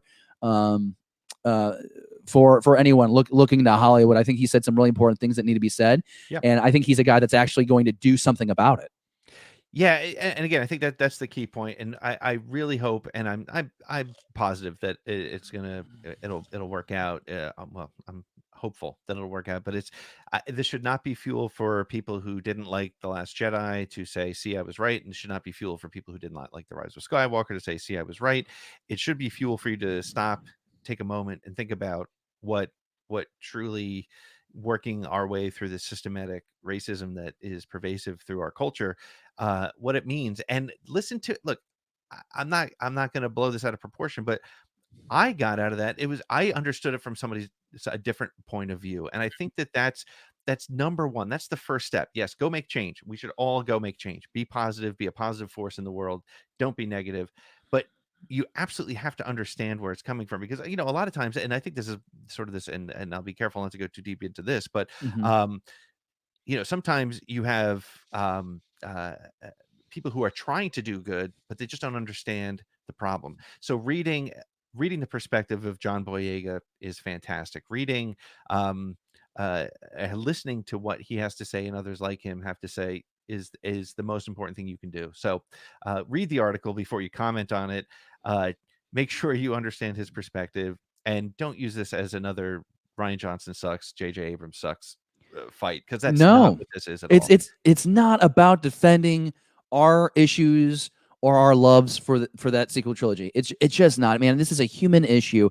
And so thanks again to John Boyega for saying what he did in that interview. I think it's starting a lot of great conversations. I just hope we take the opportunity to continue that good conversation and create that change. We have a question in the live chat. Super Awesome Geek Show, friends of the podcast, ask, would you guys like a new Star Wars something to watch every single week? How much Star Wars could take you in? Pete, I've started a few times. What's your take? Would you like a Star Wars show, a new Star Wars something to watch every week of your life? Yes, of course, but I also want to make sure that it's quality, and I think that's one of the things that we're seeing. And interesting, this next question couldn't have come at a better time, because some of the people who know the most about some of the stuff that's coming from Disney are those lovely and talented Kessel Run Transmissions guys, and we have them waiting eagerly to join the Pod-A-Thon. So I'm going to bring them up right now. Here's Noah. Here's Corey. Gentlemen, thank you for joining us. How you guys doing? Pretty good. Yeah, I'm doing great. How early is it for where you guys are? You guys aren't like on the West Coast. I didn't wake you guys up, did I? We're actually on we're Central Time actually. So it's only about 9:30. Still early. Yeah. The Central Time Zone is the best time zone. Pete doesn't agree with me, but I agree with you. We are God's people after all. Okay, correct. So just so glad that you guys are with us for the Pod-A-Thon 2020. We're going to get into a lot of fun stuff here in the next half hour together. But I feel like we should let you know already. We have hit our first milestone, more than $500 raised for Make-A-Wish America already today. Very good. So we're making a push to 1,000, and we want to say thank you for being with us to help make that happen. Of course. Absolutely. Thank y'all. Thank y'all for having us on. You guys for doing this. This is an awesome event. Well, and it's great that you guys now Noah has hit the number 3. He gets the green jacket or whatever it is for joining a Beyond the Blast Doors Network show. Corey, this is your second visit. Oh yeah, I remember you saying that. Yeah. Nice. Well, I'm honored to get second. Oh, that's great. So we just kind of want to look. There's unless there's a scoop that broke in the last 12 hours, we haven't seen it, and I'm not going to ask you guys unless you want it, unless you got something. But what I really wanted to sort of start with is just kind of talk about how the scoop process. Like, you don't have to don't give away your sources, don't give away all that stuff. But how does this work, and how do you guys come about things? And tell me a little bit too, because I think it's really important that you guys focus on making sure that your stories are pretty solid before you even go out with them. Yeah, Corey, sure. you take that one. Okay. I'm not responsible enough with my words. Yeah, so that's all you, Corey. So I mean, the biggest thing about scooping something or hearing stuff from sources is you have to make sure you trust your sources. Obviously, I think that's the most important thing. You can't just have a random source that you don't trust. So every source that we talk to are people that we trust that are in the industry. And whatnot. And so how we run a scoop is before we drop something, we have to hear it multiple times from different sources, or else we don't run it. Because, if you don't hear it multiple times from trusted people, even if just one person tells you, it might not be enough. So you have to always have multiple people confirming it. And then once we have that, and once we make sure that the story lines up with everybody, then we run it. So most things that we drop, we usually hear months in advance, sometimes weeks, but most things we already know. So like, we already have an idea of what the next scoops could be in the coming months. It's just something we have to continue to double check with people before we can drop anything. And we want other things to be confirmed first before we drop another 5 scoops. I think it's important that things get confirmed before you start becoming all those other people. Well, that's one thing that I kind of noticed and we kind of found when we started doing this. Like, we broke the first scoop and for the Rebel sequel in January, and like one thing that we found is like we were just kind of like hearing stuff, and then we were getting it confirmed through our sources, and we're like, let's drop it, and then we kind of found that when you're doing that, it doesn't look great. So what you do is you spread them out over time and wait for Bad Batch to get confirmed and all of our toy leaks to get confirmed, like all that stuff. Then it helps the stories. I can't really explain why, but when you get your story confirmed, that's great, and more people are going to listen to you. But when you spread them out over time and wait for certain things to get confirmed before you drop other things, it's just better. And it's kind of one thing that I've learned from all this, because I was just like, let's just get all this out there because it's fun and everyone wants to know, obviously. Right. But it's a weird process that we've had to kind of get used to and figure out as we've gone along. I'd like to ask you guys, because you have so much faith in yourself and your sources, you go forward with this scoop, and that also opens you up to be vulnerable with your following. And social media has evolved so much in the 10 years, or I'm thinking about Twitter especially. How do you guys keep your focus on just trying to inform people with quality scoops and not let people's negativity respond? Because sometimes a scoop doesn't turn out the way you think. I mean, I work in news. Sometimes I get a source telling me one thing and it does not actually flush out that way. Yeah. And how do you not let the negativity influence your passion for just engaging the Star Wars fandom about what's down the road? Well, Corey definitely has stuff to say about this too, but I'll start it out and just say it is difficult at times to not let it get to you. But the thing is, what I've kind of learned is there's a majority. The majority of people probably don't feel that way, especially the ones that matter. Like we have the people who watch our videos, the people who watch Kessel Run Radio or any of the stuff we do, and follow us for our scoops. They're awesome. There's so many great people that follow us, and those are the ones I focus on because that's what we do it for. Now Reddit, if we get something wrong or doesn't turn out exactly like we say, they're Reddit, all over you. Oh, they go crazy on us, but you have to me and Corey both deleted the Reddit app at one point because we're just like we're not even paying attention to that. But But it's just, but the thing is you go there and you can see all the negativity. But if you focus on the people that matter, the people that follow you, the people that support your show, not just the randoms who check in every now and then whenever you drop something that they actually care about, you got to focus on the people that matter. So that's what we've tried to do. Very cool. Yeah, I think the biggest thing is, in anything you do in the community or any news outlets, like you're always going to get something wrong at some point. So we're always anticipating that. I think the biggest thing was a couple weeks ago for the Mandalorian trailer. Obviously we had heard the same thing a lot of other people were hearing, that it was happening a couple weeks ago, and then it didn't. But I always say that with marketing, like you never know what happens behind the scenes in those instances. And I think one thing that I don't like about some scoopers is when they don't take accountability for things. Yeah. So when you get something wrong, you should take accountability for it, or else you just look like you're trying to be like, well, but look at everything else we got right. So it's important to say like, well, yes, we got this one wrong. Yeah. And that is a risk, right? Because then Reddit will take that, or any of these online people will take it and go, okay, well, if they got one thing wrong, they must not have trustworthy sources. And it's like, no, that's not the case at all. It's sometimes even our sources get wires crossed and something goes wrong. So like, I feel like a lot of people who aren't in the scoop game or don't understand the way some news outlets work just automatically shut down to the idea that sometimes you will get something wrong. Yeah. But that's another thing that Noah and I try to do a lot, is to always, again, run things that we are either 99% or 100% on. And we've always said that usually it's 100% we'll run something. So like the Bad Batch, we ran that because we were 100% on it. After hearing it from like 6 or 7 different people, it's like, okay, this is happening. I love your point about taking responsibility. There is a lot of people who, and frankly, my belief is a lot of times they see you guys say it and then they run with it as their own, which must be very frustrating. Yeah. But yeah, I mean, the point is, if you make it just like, and that's the difference between being a sort of a clickbait sort of site and being a news site, right? And as David can attest to, when the news makes a mistake, they get up and they say it. Hey, we missed this, or this is why, or this is some variation to it. And I think that's what differentiates you from well, there's other names out there. Yeah. My favorite thing is I always like to bring this up is like, after I think it was actually when the we were that last Disney earnings call. We were told that there was probably going to be some stuff, some information coming out about Disney Plus shows. And so we were kind of talking about that, telling people to expect something.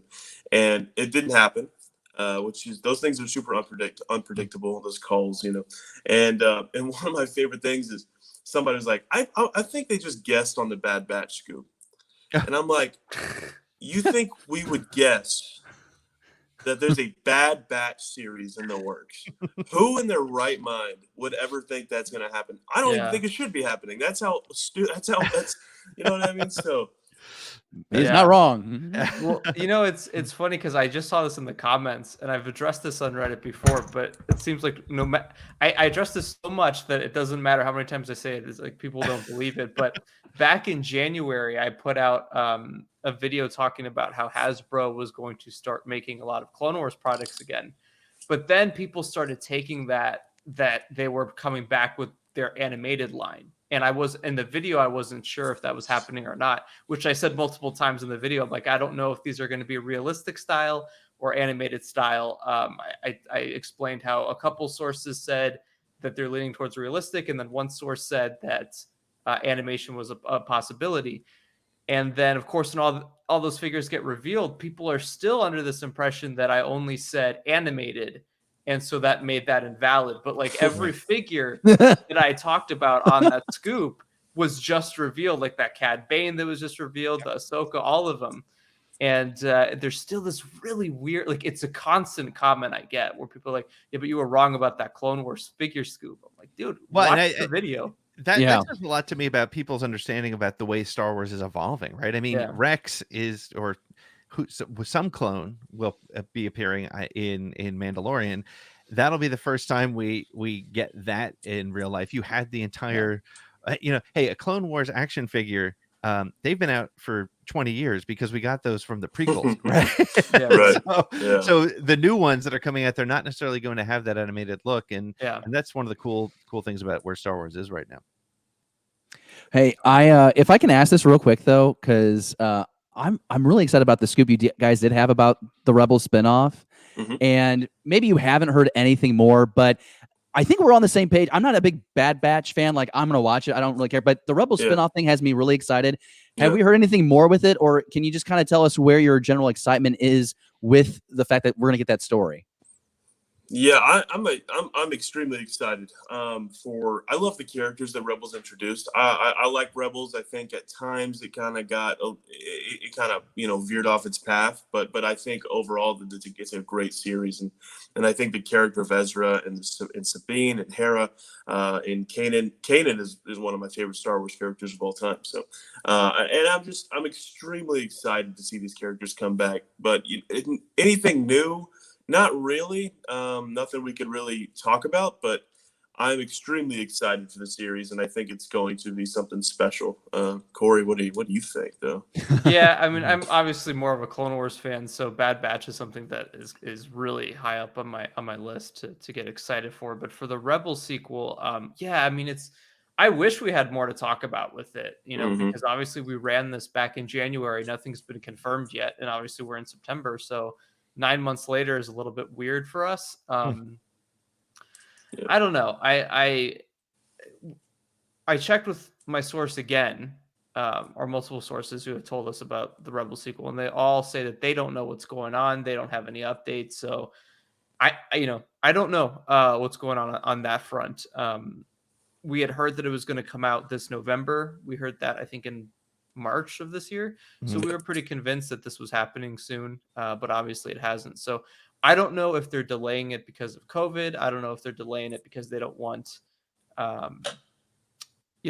next year, we don't know if any live action stuff is coming out next year. So it seems like animation is going to be heavy for all studios next year. So that could be why it's been delayed. But yeah, I mean, it's weird that there hasn't been anything official for it yet. And we're all these months in from initially hearing it.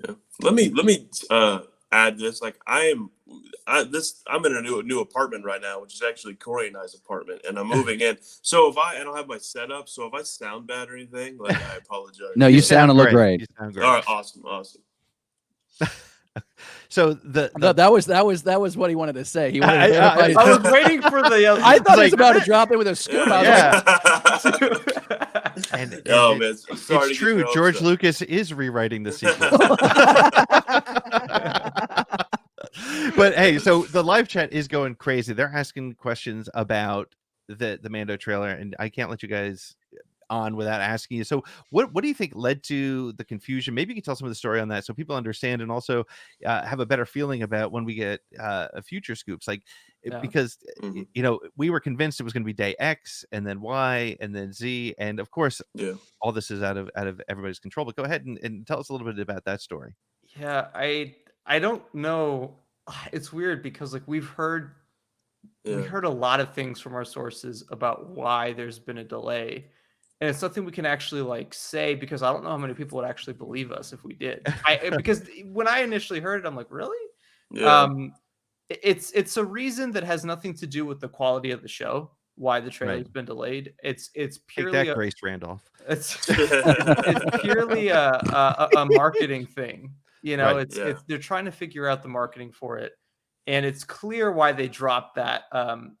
Everyone was obviously everything broke this week where there's tons of rumors going around about Mando. I think Lucasfilm was like, all right, let's at least tell them it's October 30th. Yeah. Which, I don't think I've ever seen them do that before, where they've dropped like a quick little mini poster and then just no trailer attached to it. Right.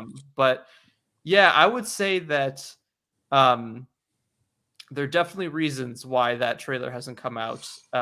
We had heard that a couple weeks ago they had shot marketing footage purely for marketing for Ahsoka.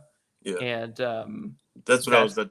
Yeah. Well, that's what I was about to add on to that. It seems that they.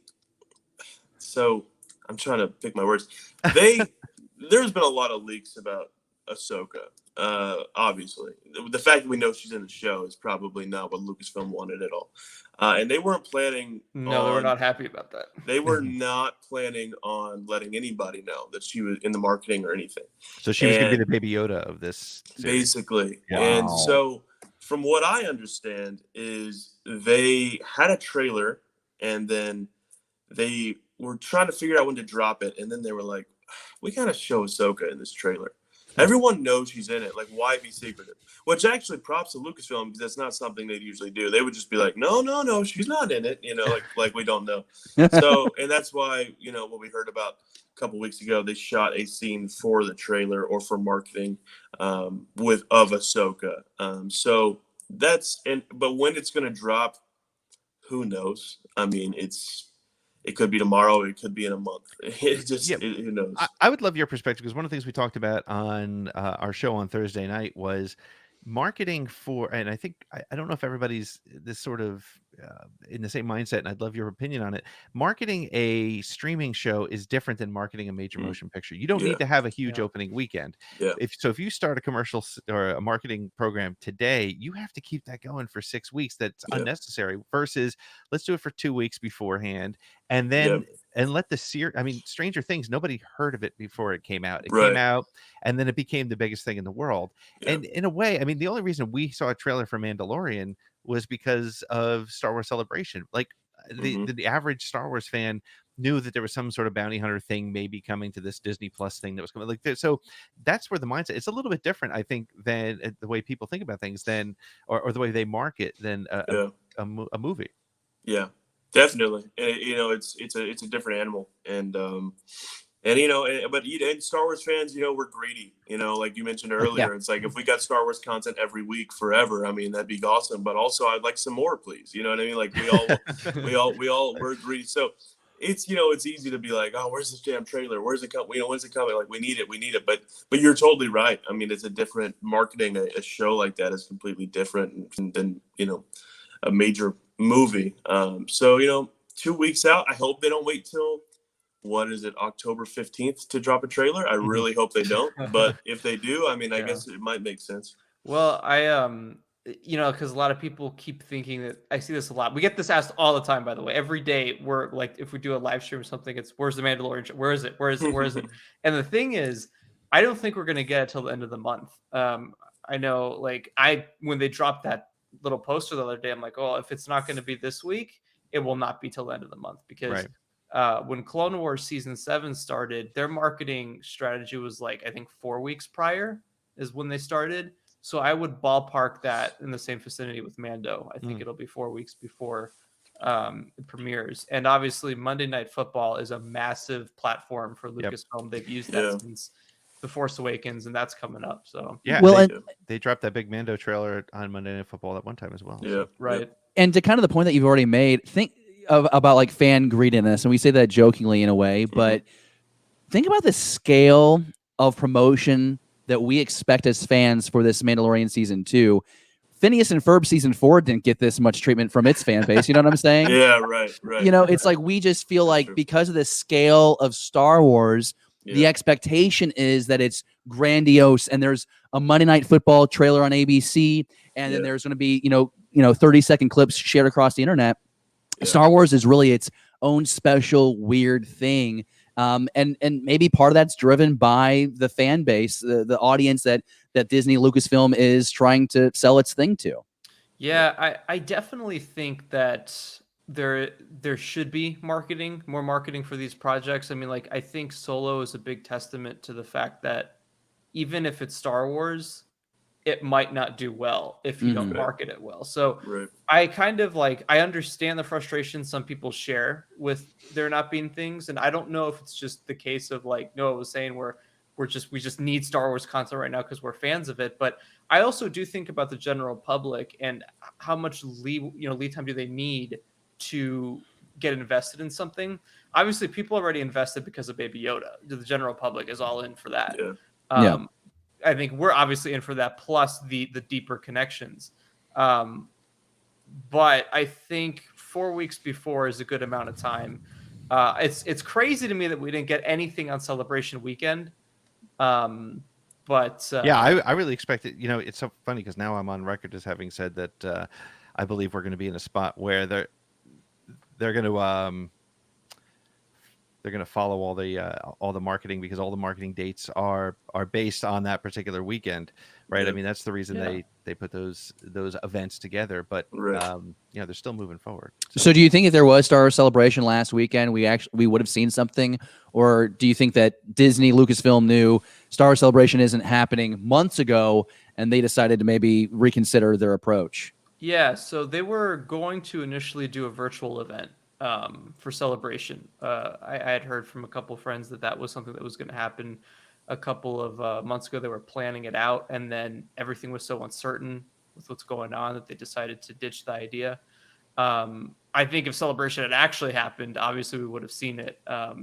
Yeah. One of our sources was telling us that Celebration was going to be massive this year for announcements. So, I think there is a Disney shareholder event coming up. I don't know exactly when.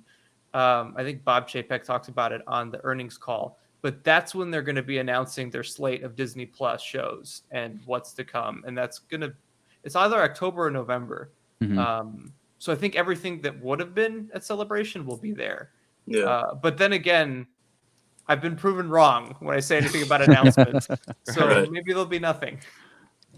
So have you, you don't have to give details, but have you guys actually seen what Ahsoka looks like? Man, Pete. Sorry, did I put you on the spot? No. Let me tell you, Pete. I wish I had seen Ahsoka already. I'm counting down the minutes until I get to see her, because that's a big thing. You know, that's a big thing. If she looks weird, that's not good. You know what I mean? Like a lot is riding on her look and Rosario's performance. But to answer your question, no, we haven't. But we can't wait. Awesome. We haven't. Yeah, I mean, it's very rare that we get to actually see like a photo of something. Yeah. There's only been a couple of times. I remember before Rogue One came out, I was sent the photo of Vader, and that like completely blew my mind away. Oh man, it's Vader. We have seen one thing from Mando, but that's something that like I said, there's only certain things we can and can't talk about to protect our sources and all of that. But I would say that we've heard of one of the spin-off Mando shows. I think a lot of people are going to really enjoy. So that's the one. Like again, like I said, until we get things confirmed by multiple sources, it's something that we don't ever want to put out there. But I would say if you're a fan of the Clone Wars and you're a fan of Mandalorian, certain characters will be getting their spin-off shows more than just Ahsoka. So wow. Yeah. Oh, awesome. Wow, that's cool. Yeah, that's great. See, that's why I love having you guys, because you guys dropped the Lando stuff on my show just sort of we casually. did, didn't we? Yeah. And I was like, oh, cool. And then like literally the next day it came out. So that was great. Yeah, So, we didn't expect that to blow up as much as it did. That was huge. That was insane. That was probably our biggest scoop so far. But I would love that. So yeah, me too. Well, hey guys, I just want to say thank you again. At last check, we got one more donation, so we're at 55% of our goal. I didn't want to talk over anybody, but I wanted to make mention that we're almost at $600. Again, we started the day with a $500 goal. We had so much generosity this morning. We weren't even like 6 minutes into the show. We upped it to 1,000, and now there's people in the live chat right now saying that they're having so much fun, and they think that it's such a fun Star Wars conversation. We should increase the goal again to $2,020. So we'll see. That'd be a good FU that'd be a good FU to this year if we could raise money. Stupid pandemic, guys. Before we let you go, because we know that our time together is kind of coming to an end. Is there anything that we haven't asked you or you haven't said about what's going on in the Star Wars galaxy, whether it's what's on screen or what we're reading, or maybe in the fan community that you'd like to talk about before we let you go? Corey, you got anything? I think one thing I'd say is, you're going to see once announcements start actually happening from Lucasfilm, the future of Star Wars is very bright. Like, I mean, everything we keep hearing about Kenobi, everything we keep hearing about The Cassian show, like it's and then beyond that, all the other Mm. shows that haven't been announced yet. Like it's Lucasfilm's doing this thing where, as I think Kathleen Kennedy says a couple of weeks ago, they are taking a step back and looking at exactly what pulls in the fans the most. Mm. And I think that's a big what's the word I'm looking for? I totally just blanked on what I was trying to say. It's early, man. A big testament to that was when they announced Bad Batch, because they're listening to the Clone Wars fans. So the Clone Wars fans that want stuff, here's a sequel show. And then obviously everyone who's hooked to Mandalorian, you're getting all these spin-off shows. But beyond that, like there's a lot more happening, stuff with the sequel trilogy characters, if you like that, stuff with the original trilogy characters. So it's I would say wait for Lucasfilm to announce things in 7 years from now, whenever they decide the marketing works, and there'll be some exciting stuff. Yeah, no, there's the future of Star Wars is extremely bright, and there's a lot of really cool, surprising directions they're going in the near future, and I'm excited to see all those pan out and for those things to get announced. Because it's going to be an exciting time to be a Star Wars fan in the next 10 plus years. It's going to be great. That's amazing. Well, Corey, Noah, thank you so much for waking up early on a Saturday morning. Thank you for joining us today, and keep up the great work, and stay positive, and don't go to Reddit. I think that's good advice for everybody. I won't. I promise. All right, guys. Thank you. Thank so you much. guys so much. Thanks, man. Take care. Bye-bye. Those guys are just so great, and I love the conversation they always have. They're always pretty honest.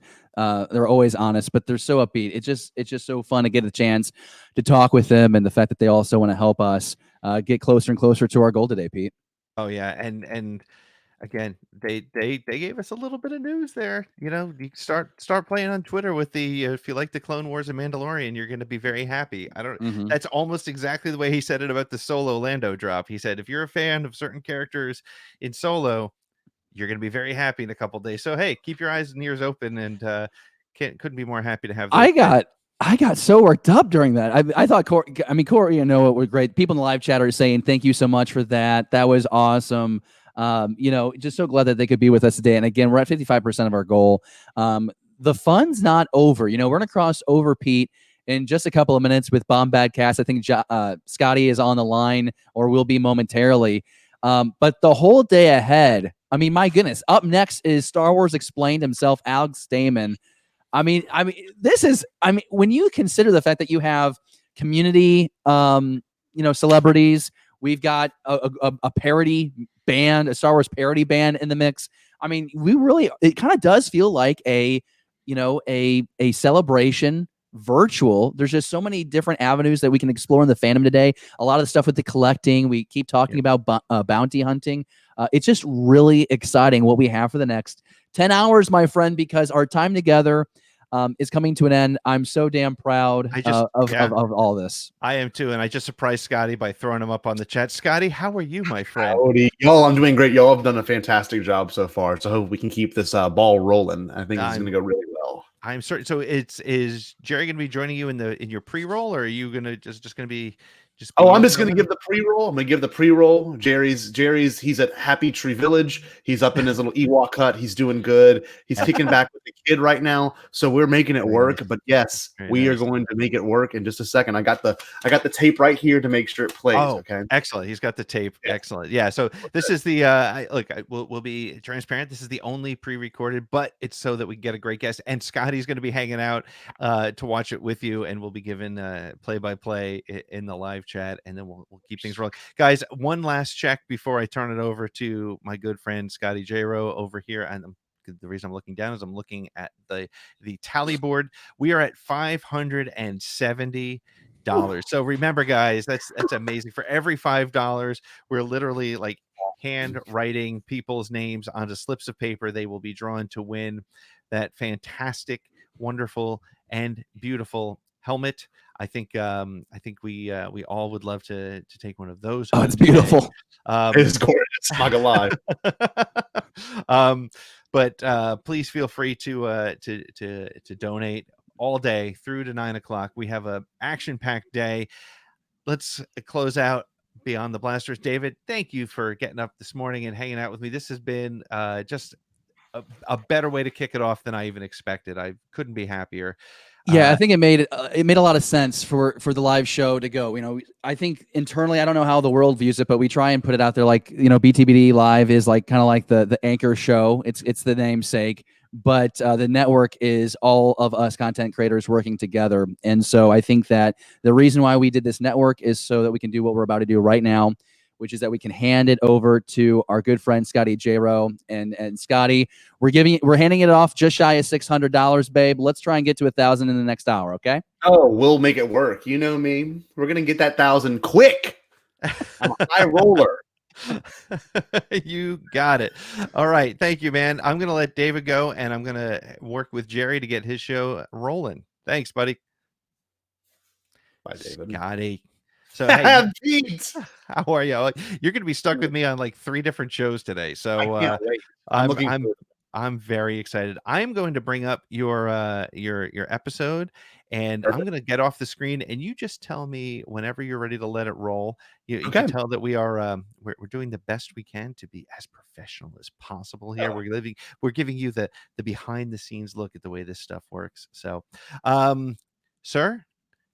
Make sure you got the audio rolling. We're going to make it work. So, everyone watching the live stream, I'm very happy you were here. I am proud to say that we have a fantastic episode with Alex Damon coming up in just a moment. Yes, this was pre-recorded a little bit of the time this previous week, but I will say this much. Do yourself a favor. Make sure you click that link right. Oh, it's this hand right below. David Amelie is a lot better at this than I am. tiny.cc/podathon. Donate today. Remember, every $5 entry into this will get you the ability to get a prototype Boba Fett Black Series helmet, and it is fantastic. Trust me, I was at Target looking at it the other day, and I'm like, I have to do it. I have to make the purchase, but I didn't. I am holding back that urge. So, with that being said, give me just a moment. I'm going to get the tape ready. It's already rewound, if you can see that. And I'm going to make sure it is put into the proper machine, and then we will get started. So, we hope you enjoy the episode. And remember to do what, everyone? Yes, I heard you say it. Stay Bombad. All right, let's get this puppy rolling.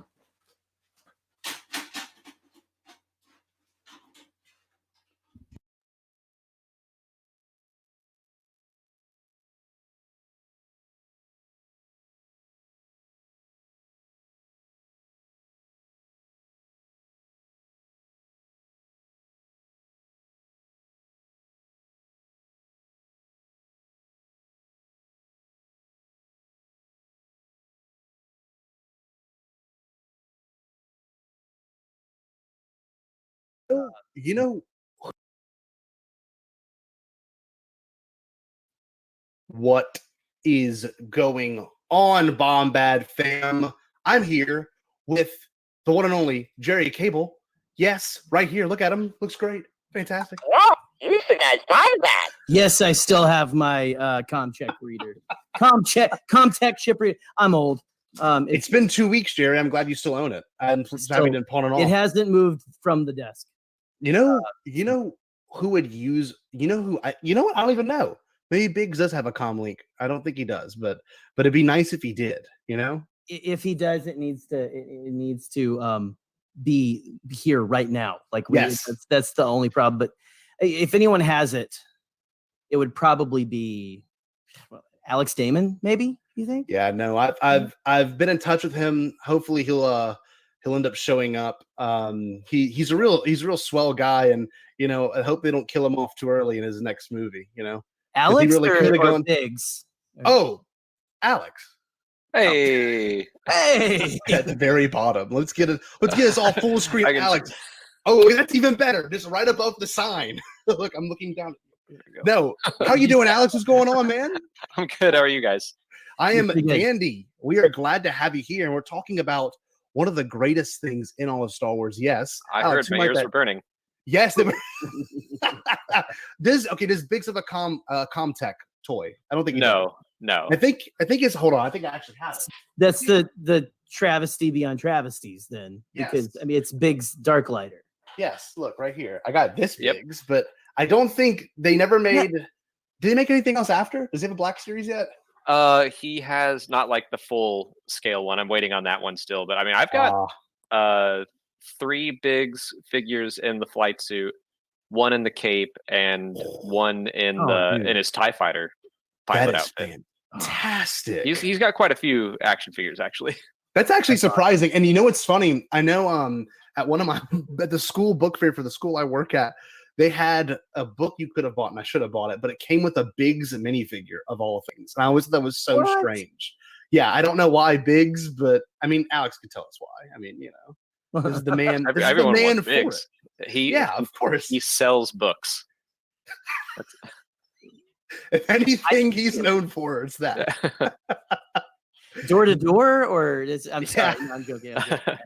Yeah, he goes to the Tashi station selling books instead of just I don't know what he was doing, frankly. Was he just playing games? Did you ever have anyone back in the day like come to your door to try to sell you like a textbook or whatever? My mother had that when I was in high school. It's like this was the 90s, right? Okay, or early 2000s. Like no one does anyone do that anymore? You know what I'm talking about? Is that big Darklighter in the Star Wars universe going, can I sell you this book, this textbook on midichlorians? Putting it up on Tatooine before heading off. How to hit womp rats in your T-16. Hey, everyone's you got to make the money somehow, right? So you can do it. Of course. Yeah, you got to make that money. So of course. And you know, Biggs is one of these characters that has to get brought up officially by Bombad Cast, of course, with the expert below. Right down there. That expert. He is a huge Biggs fan. And you know, before we really get into that whole discussion, there's something about secondary characters in Star Wars that is like, I don't think it's talked about enough. The fact that like most secondary characters are written in just as a little bit of an aid, or maybe even no point in all, like, you know, Zuckuss and Bosk. They're just there, and then they become these like humongous, crazy important things in canon. And I don't know why is that something that only happens in Star Wars? Because I don't see that in Harry Potter often. Like maybe 2 or 3 times I've seen that in Harry Potter, but every other franchise, Marvel doesn't count. You're telling me you've never followed the story of Flingeldorp from he's in the background, I think, of the bank scene with the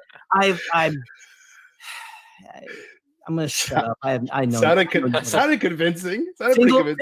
I was surprised I came up with that name right there, but it is. That's pretty good. Feels right. Star Wars names. It's hyphens and apostrophes and stuff, and with you just go. What are some magical sounding names? And like make up some magic sounding words and shove them together, and there you go, Harry Potter. So okay, here's a good example of that. Zhao Yowza.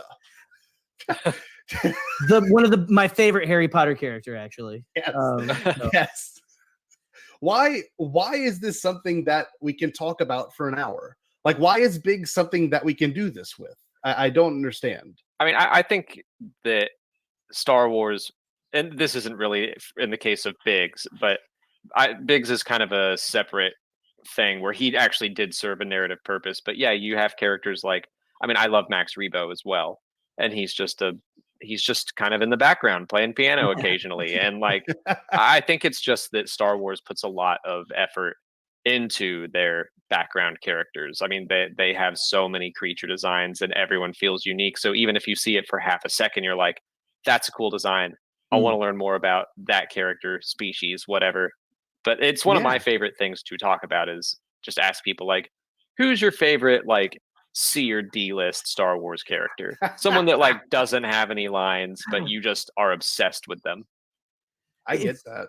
Dude, it's crazy because it's like you said, Alex, the character design or just the creature design is cool, but even characters, like even like not so crazy, like elephant, dog, whatever. I just watched the Lego, was it the Yoda Chronicles, where they're like flying through the Max Rebo sign or whatever, like, oh no, is that an anteater or a dog? Oh, so fun. But like it's the characters have character. It's like it's a weird thing. Me and Pete were talking about that one comment a couple episodes ago. You put the entertainment back in entertainment. You can't really say anything like that. But these background characters really do. Like it's like there's a lot of like just stuff to draw you towards them, right? I mean, also I think that maybe, do you think anything of it has to do with like the merchandising for kids? Definitely. Like in the Star Wars times? realm. Yeah, definitely in the Star Wars realm.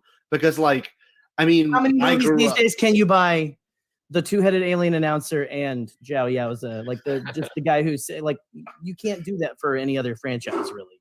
No. And like I was Katie and I had gone shopping somewhere, and we were looking and they had a bunch of Moloch toys just sitting there. It was like I still really want that one. That's still there. It's a sad, it's the, they had the sad Constable Zuvio. Yep. Yes. It's the sad Molochs, man. I want one of those because he looks big. I could hug him while I'm sleeping, like it's anyway. They're big. It is very big. I think It's chonky. It's not chunky, it's chonky. Chunky. Yeah, I don't know. I've grown to like fall in love with some of the people in the sequel trilogy, like in terms of just background and not even secondary, there's a lot of people that I gravitate towards, and like Lor Santek kind of has a Biggs feel, in there for a moment, serves its purpose, then gone. And like, I love Lor Santek, and I'm glad that he came up in a comic. And apparently the Santekas are going to be a thing in the High Republic. So like that's totally pushing. You didn't know that, Jerry? No, I've been like off the grid for a little bit. Yeah. And like that is it's kind of cool because it feels like before I got involved in Star Wars Twitter, whenever things surprised me, it was like, ooh, what? Oh, it's exciting. Anyway, sorry. Yeah. And it's like this old guy that's in there for 2 minutes, maybe. Well, and you're like, the Santekas are back? Like, now up the Beverly Hills Santekas? What's it? No, but like it's you remember, like, Alex, you for sure, like all the speculation that went into the Santekas about who like he was. Remember that like picture of him with like a cyborg face sitting at like and we were all like, what is this? I remember people guessing that he was Boba Fett at some point. Oh yeah, he's Boba Fett and he's gonna give Luke Skywalker his old lightsaber, and it's like no wonder this all crashed and burned. I'm just kidding. Go on. Let's go on. Save me. Well, just like Lor Santeka, the name Biggs Darklighter is super badass. Like we can all admit that from the beginning. It's like Skywalker, but flipped. Darklighter, Skywalker. It's like this. His first name is way better than Luke. Honestly, if we're being honest, Biggs Darklighter. It's like that is the dude that you wanted to hang out with in high school, right? It was like, okay, he's the cool guy who. It sounds like a cool nickname. It's the cool guy everyone liked, and it's like, oh, Biggs's parents aren't at home. We're gonna go over to his house, that's the dude. Guy. I wonder if George had a guy he knew in Modesto that was because obviously Luke and Lucas are. I mean, you can't deny that. But do you think George grew up with a guy who nicknamed himself Biggs? And he was like, God bless, I want to be like Biggs when I grow up. So bad.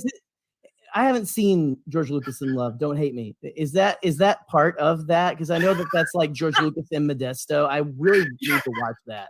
I do too. Honestly, we should watch it, Scotty, before our live stream. That is, according to the World Between Worlds, will be coming later this evening. Yes, time you're watching. So, but dude, we should watch that before or whatever. I wonder if George ever slipped up and called Rick McCallum Biggs by accident. He's like, that was his nickname for Rick. Because Rick was a big guy. Rick was a pretty big guy. I mean, But it wasn't George who came up with it. Rick's just like, call me Big. Call me Big, George. You fantastic. Dude, call me Biggs. So, like, Alex, I mean, I think you're one of the few people in the whole content creating community that can be associated with one character. And why this one character, if you don't mind me asking? I mean, there's a couple of reasons. So I wouldn't say that my obsession for Biggs was like a lifelong thing. It actually, I think, does start with the name. I loved the name. And I got a beagle in 2009, and I was always like, God, Biggs sounds like just such a good dog name. Like it's the name for your best friend. And so I got this beagle. I named him Biggs. And then like every time we watch Star Wars, I'd be like, hey, look, it's you, and like poking my dog and making him watch. Awesome. And then I guess from there, it just kind of like snowballed into like a thing where I'm like, I think I do really like Biggs, and I'm going to get some more Biggs merch. And it just, It started as like kind of a joke because my dog's name was Biggs, and like it has grown beyond that now, where I'm like, if Biggs is in a new story, I am excited. If he's getting a new toy, I'm going to get it. But beyond that, like I do think that there were some like underlying. I was always a fan of Biggs, just from kind of like the filmmaking point of view, where Sure. I didn't know what deleted scenes were in '95 when I was first watching Star Wars. Like that was, I had the VHSs. There were no DVDs with all this space to put deleted scenes on there. But I remember flipping through like a book and seeing a picture of Biggs and Luke on Tatooine and being like, that's not in the movie. And that's that guy with the mustache at the end of the movie that blows up. And like, oh, Biggs is Luke's childhood friend. I didn't know that. So I started kind of like, that was a little entry point into the fact that, yeah, like these secondary characters have fleshed out stories.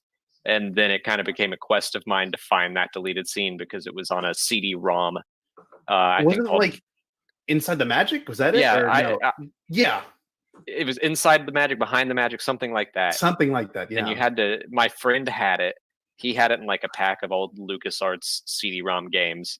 And so we did like all the work to unlock it and finally watched it. And we were like, okay, now I see why they cut it. But still, like, we just had this quest. And so Biggs did become like this weird thing that I was coveting back in '95 when I wanted to learn more about Star Wars. But then still he was impacting the stories in some ways, where like Gavin Darklighter, his little cousin, is in the Rogue Squadron books. And I was like, oh, hell yeah, another Darklighter. cool. And like, I love Gavin too. I really love those X-Wing books. So Biggs has kind of always been this weird part of my Star Wars fandom. It's so funny because you wouldn't, I'm sure you would have had some love for him still, but it's one of those things where like you had to work to get it, and you finally got that moment to see Biggs and Luke have the interaction in the deleted scene. And like, it's such a weird folklore kind of thing to think that, before the age of YouTube, before the age of anything being shared on the internet, it was like you legit had to work to find that special moment. I don't know. Like, we all have our own weird moments in Star Wars like that. Like, I told Jerry this, I never saw the special editions, never seen any of them, until they came to Disney Plus, because I always had the Harmy ones, or I had just watched my VHSs because I saw the VHS player hooked up. And like, there's moments like that where it's this weird awakening in your fandom. I don't know, like Biggs of all people became the thing you fell in love with. It's pretty awesome. I don't know. There's something to that. Like, there's like a charm to Biggs too that, like, I don't know why I felt for a lot of people I feel like are just like, I know he's the character that's like what could have been, especially because he was Luke's friend, right? Like if they had like continued or whatever. I don't want to step on anything you said already, Alex, or whatever, but like just I don't know what I'm trying to say. I'm just like, I've been sitting here thinking, listening to Alex talk, thinking like, man, how cool would it have been had we gotten more Biggs, somewhere, and it just, it's, I don't know. This is me, I guess, jumping on your bandwagon, Alex, for, hey, more Biggs content. Yeah. I'm thinking it's crazy how intriguing he is with how like little we have him in the film. Oh yeah. But it is like, especially with the special edition of him like right there. I don't know. That's just all I can focus on right now. It's just like, wow, man. And now I am like, okay, let's get the novel. Let's get all that kind of stuff, and I guess I should just go read the Legends as well, because that sounds pretty sick. Like Gavin Darklighter. That's almost even cooler name. Gavin Darklighter. Oh. There's nothing else like this in Star Wars, though. There's not many characters that had a whole moment completely taken out and then slightly teased at the end. And then, of course, his death is pretty dramatic. But, like, I think Biggs is, especially for one of the biggest films of all time, not many people, can say Star Wars and not think of Luke or think of the first movie, A New Hope. Anything, Like, when I think of Star Wars, that's probably the first movie that comes to mind, that or The Phantom Menace. But like for most people in popular culture, it's so weird to think that that movie has a whole moment missing from it, you know, that had to, you know, get unearthed and found later to be used again. And I don't know I don't even know if George talks about it enough. I don't think he even brings it up. I don't even know, besides the fact that Garrick Hagan still talks about it, but I never heard George bring up the importance of his character before. I think he's a super important character. Does he? Go ahead. Sorry. I was just gonna say, like, he is kind of the person that Luke lost in that battle. Like, Luke loses people left and right throughout that movie. Loses his family, loses Obi-Wan, and then in the Battle of Yavin, it's like he's got another connection to home that no one else was going to die. No one else significant to Luke, because obviously he saves Yavin, he saves the base, but he still had to, I guess, lose somebody.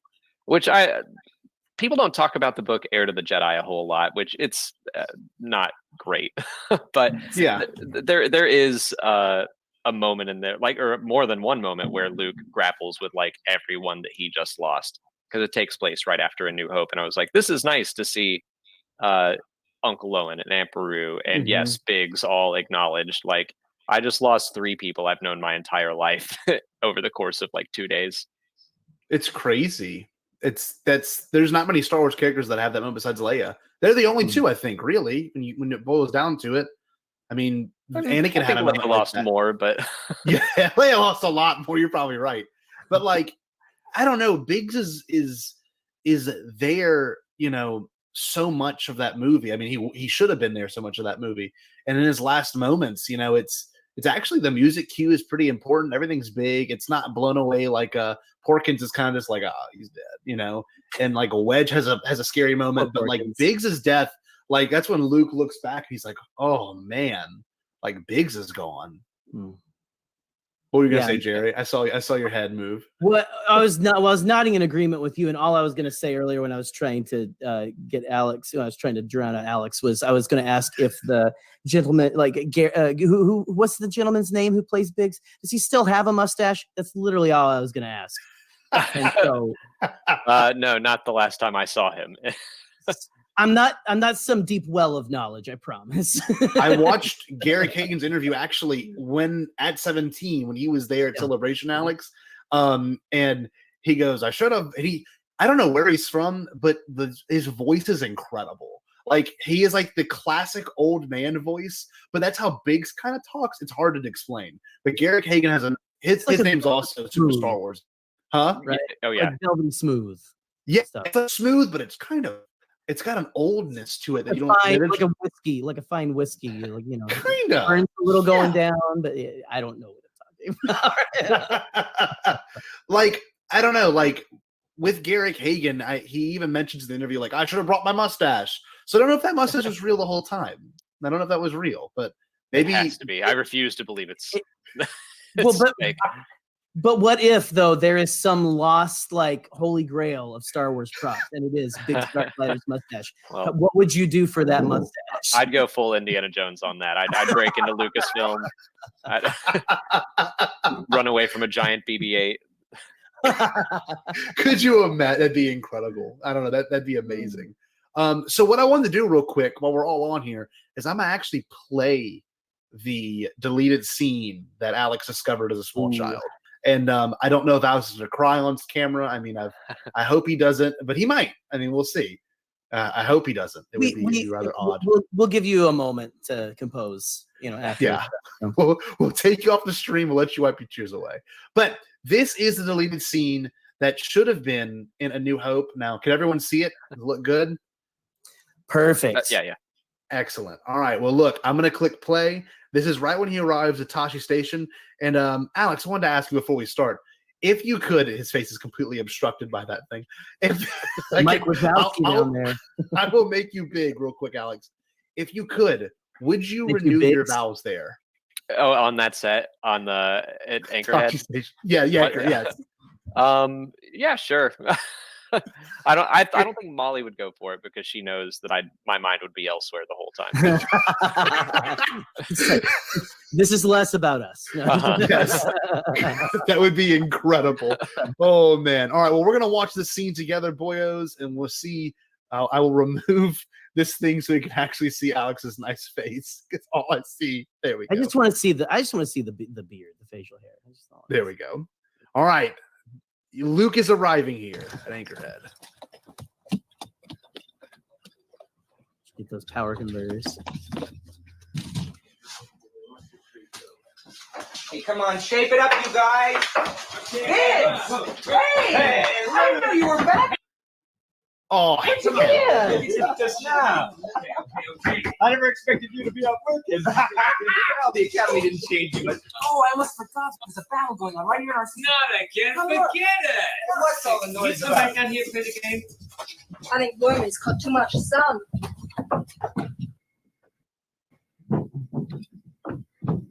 There they are. Let me see.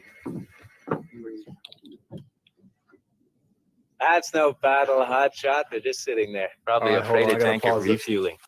I love that. Hot shot. That's such a classic, like, dad phrase. Come on, hot shot. He's got such a sick voice. He looks so cool. Like he has does. maybe the best costume in A New Hope. I'm gonna be honest. I'm a terrible Star Wars fan. I don't think I've ever seen this now that I'm watching it. I thought I had. What?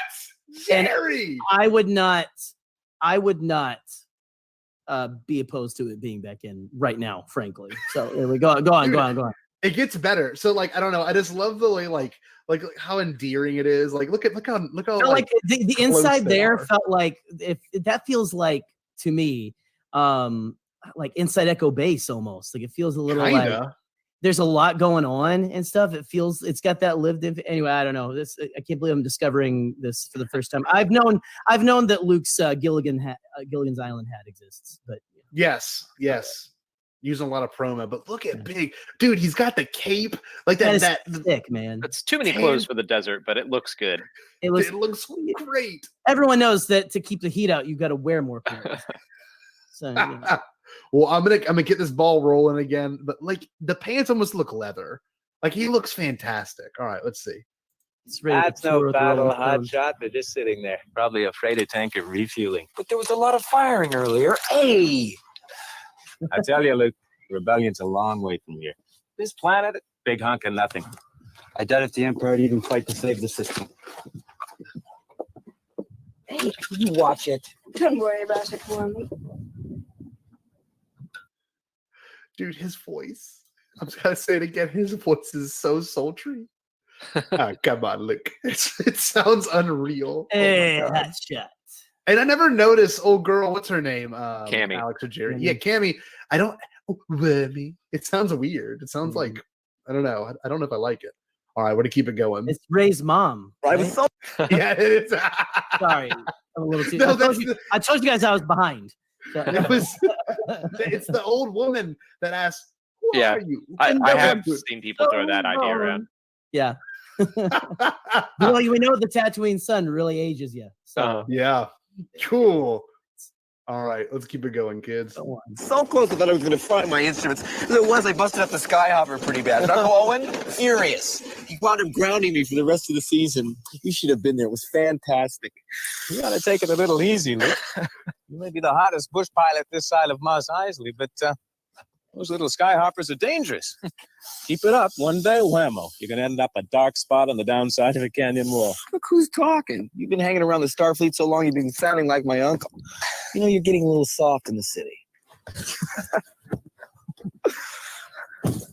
I've missed you, kid. Hey. Yeah, well, The things haven't been the stage, same man. without you, Biggs. It's been so quiet. What'd you say, Jerry?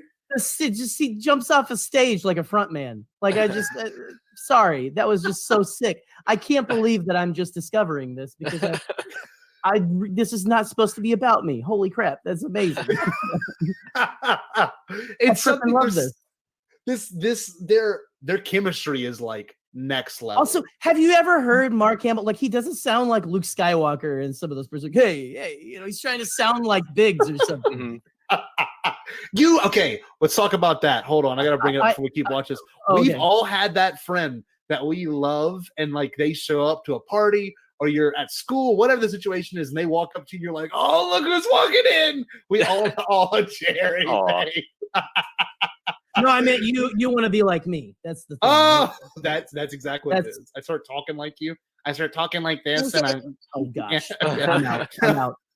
No, but in all seriousness, I know we've all. Oh, did he actually? Oh, bye, Jerry. We've all had. Okay, we've all had that friend, right? I mean, we've all had that bro that we're like, yeah, dude, what's up, dude? Yeah. It's such a special thing to have, and like, not many moments of stop it. Not many moments are like that in Star Wars, at least. I don't know. Like we talked about it before, Alex, but the end of A New Hope when Biggs and Luke see each other, they're like, "What's ah?" They're like shaking each other. Is a lot like Finn and Poe in The Force Awakens. I don't know if that was conscious, but do you not remember that? I said that before. Have you said that Jerry? before? Yeah. I'm not listening. You should know that by now. I'm sorry. Sorry, guys. Continue. All right, it's fine. Look, I'll get this pull back up. We'll get. To this I next like part. how much you guys like this scene. Like, I'm actually someone like, this should not have been in the movie. Don't get too excited about it, Alex. Because remember who one of my favorites is. I mean, there he is. Everyone hates this guy. So. It's like I like watching the scene set apart, but I think we'll just keep going. You know, it honestly. Okay, real quick before he starts it, the thought I had. Okay, soapbox. The thought I had right there with that whole conversation between him and Biggs, that is like straight out of the Obi-Wan Kenobi series, or like give me a Disney Plus series of young Luke in the desert just for a season. I don't know. Just give me like that. Like I don't know. Something about that excites me. Like young Luke, the adventures of young Luke and Obi-Wan, which would probably fit like just have like a little bit, maybe not a whole series, but I don't know why. But that was just really jumping out to me right there. Like I get that. Like I would watch the heck out of that. Like that was perfectly in that for me.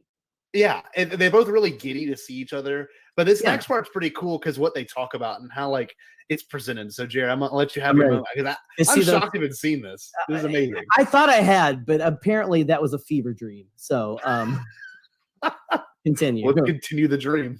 Continue. You've been hanging around the Starfleet so long, you've been sounding like my uncle. Oh, then you're a a little soft. stage jump. Cool. Yeah, I had to bring it up again. I've missed you, kid.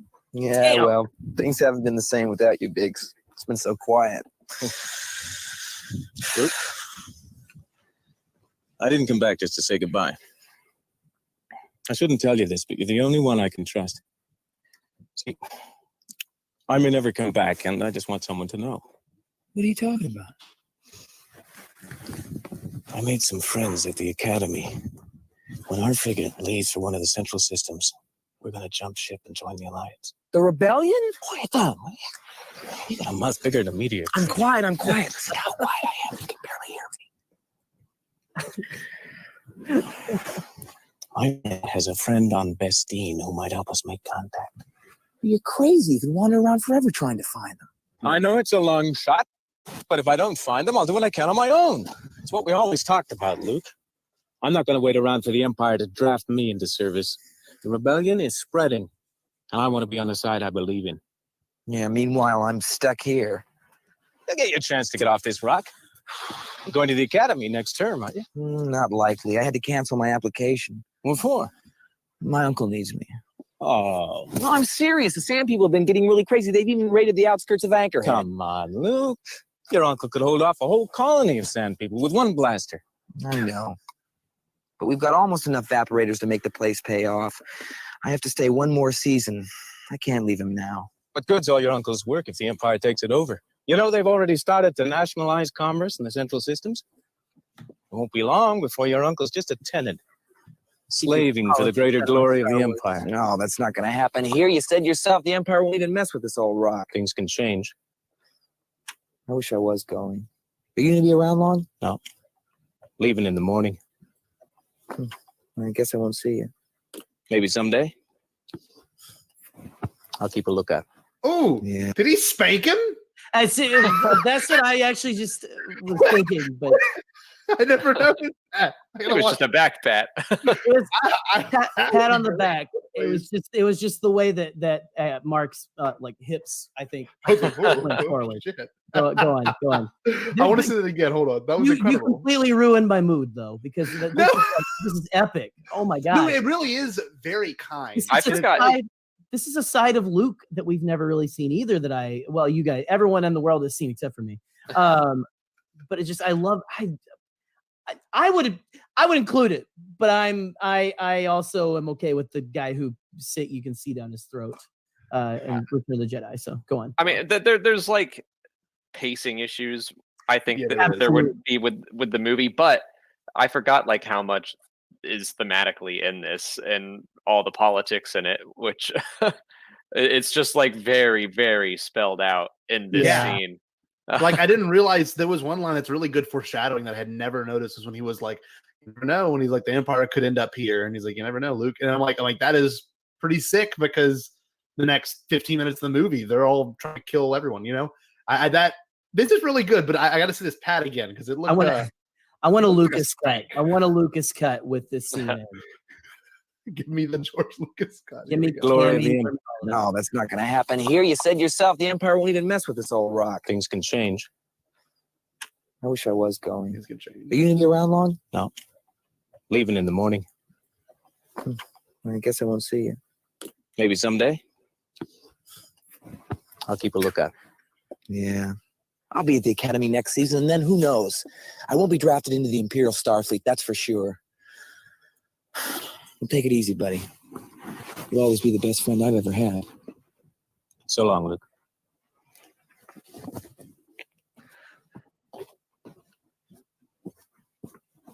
That is where Alex will renew his vows. Is that called unfriend zoned? Where he's like, "You're my best friend ever," and he's like, "See you later, Luke." Oh man, there's something to this that is no. I agree. It's funny that I know it's a very 70s way of handling something to me. You know, it's very Star Wars. It's that soap opera feel, right? You know. Yeah. And I kind of love the whole where he's like, "I guess I won't see you again." It sounds almost like a kid, but it's. I love the sincerity in it. Because it's true. I mean, if this dude was going to the Alliance, he could possibly not come back. I mean, for real. I'm just kind of like that. The delivery is a little like at first like, oh, is he a kid? But then it's like I kind of love that delivery, frankly. Yeah, it is this weird thing. Like he's 19, but he was also just talking about being grounded by Uncle Owen. Yes, but they're very strict there on Tatooine. He was probably meant to be younger in A New Hope originally. I was going to say, do you really think that let me get us back a little bit bigger, boys. Do you really think that how much more is left? I'm sorry, I'm like enthralled. I think that's actually it. Let me. Okay. I'll make sure. Real quick. No, it's fine. Let's stop. Let's just keep going. Well, what I wanted to say was, it's really weird because I would imagine Biggs. Now, the way Biggs looks, he looks like 10 years older than Luke. Is there a canonical answer, Alex, as to how old comparatively Luke is to Biggs, or Biggs is to Luke? I want to say that Biggs was 2 years older, but I have to look it up now. That is a man. That Tatooine son, and then just 2 years makes a lot of difference at that age. So yeah, like I don't know. No, he was born by 19 BBY, so he's older than Luke, but nothing specific yet. Okay, in Legends, he was 5 years older than Luke. Oh wow. Well, that makes sense. That feels right. You know, yeah, I mean, 20. If I was a 19-year-old talking to a 24-year-old, it'd feel like a kind of like that's my cousin Troy. He's 5 years older than me, and there's a little bit of a difference there in terms of maturity and in terms of like understanding certain things, And it's easy to admit that, but like this scene in particular, is super cool because it's kind of all there. I don't know, like a freshman in college versus a college graduate. It's like a completely different human being. Yeah. And like. Yeah.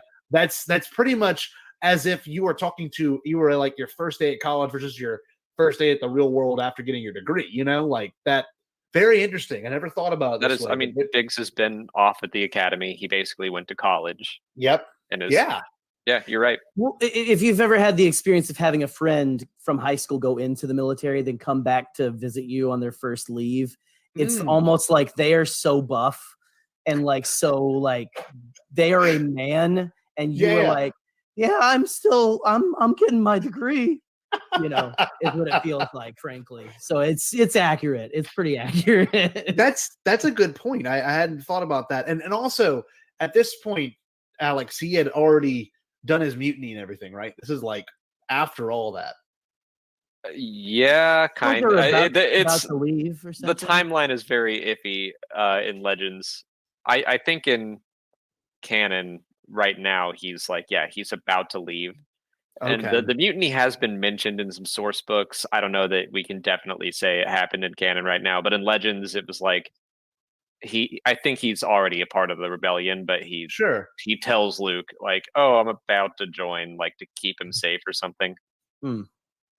It's just Big such brother a looking cool after team. little brother. Yep. Yeah. And Jerry, now that it's actually your first time seeing it, can you actually no seriously, like how did it feel? Because I've seen it like maybe 6 or 7 times. I imagine Alex has watched over 100. I just never got my hands on the CD-ROM, I guess. I mean, I remember watching whenever the Blu-ray came out, the Falcon sandstorm scene, like a couple of times. Yeah. From Return of the Jedi, because I mean that was just sick. Like it's amazing. Han with like they look like they're in Mad Max because they got like the goggles and like the ponchos and stuff. It's sick. But what was it like? I kind of love it. Which is no surprise.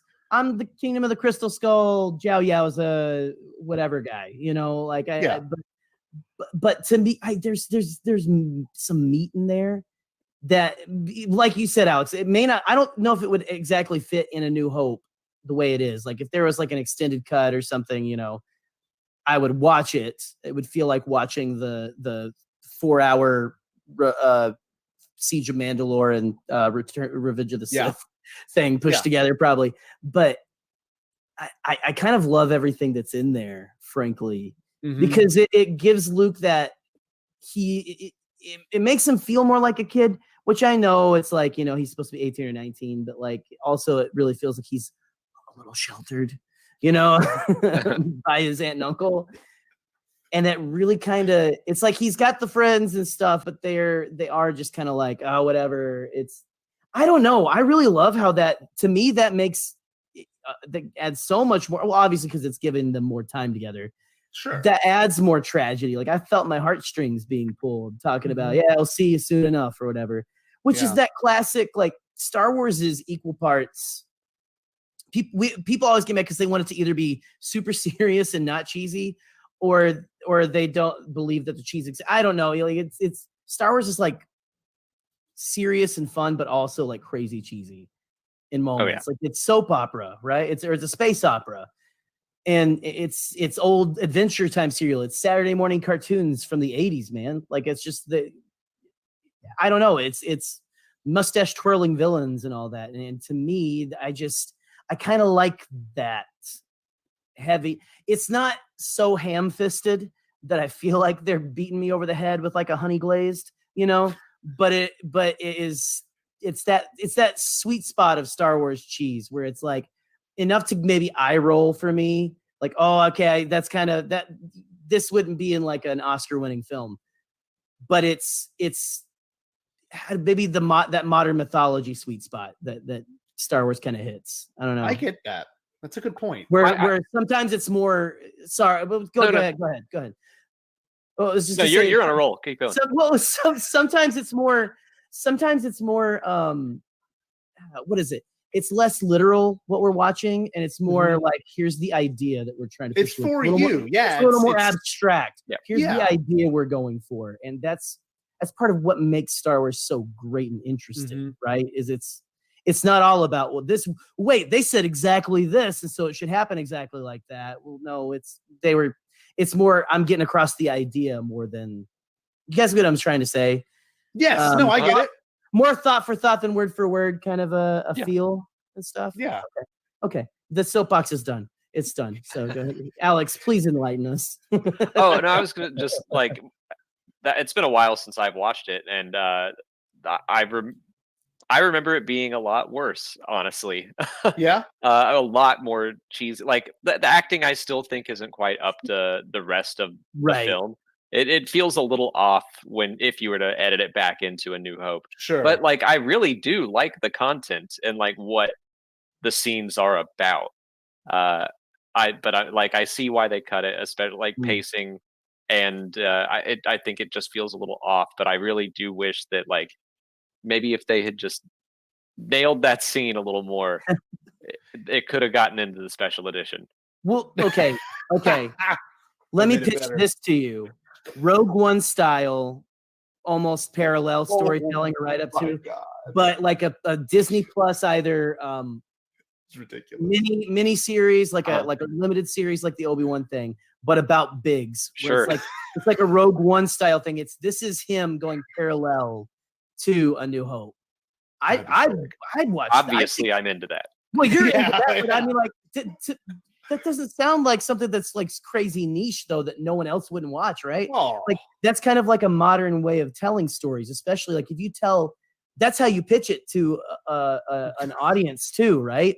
To the not as Biggs in life, like the audience who aren't as into Biggs or don't know who Biggs is, the normies or whatever. You pitch it to a casual fan by saying like, this is parallel to A New Hope. It's what Luke's friend was going through and stuff. It's this guy with the mustache who dies at the end and stuff. Like, it's just, I don't know. It sounds dumb now that it's out of my head. No.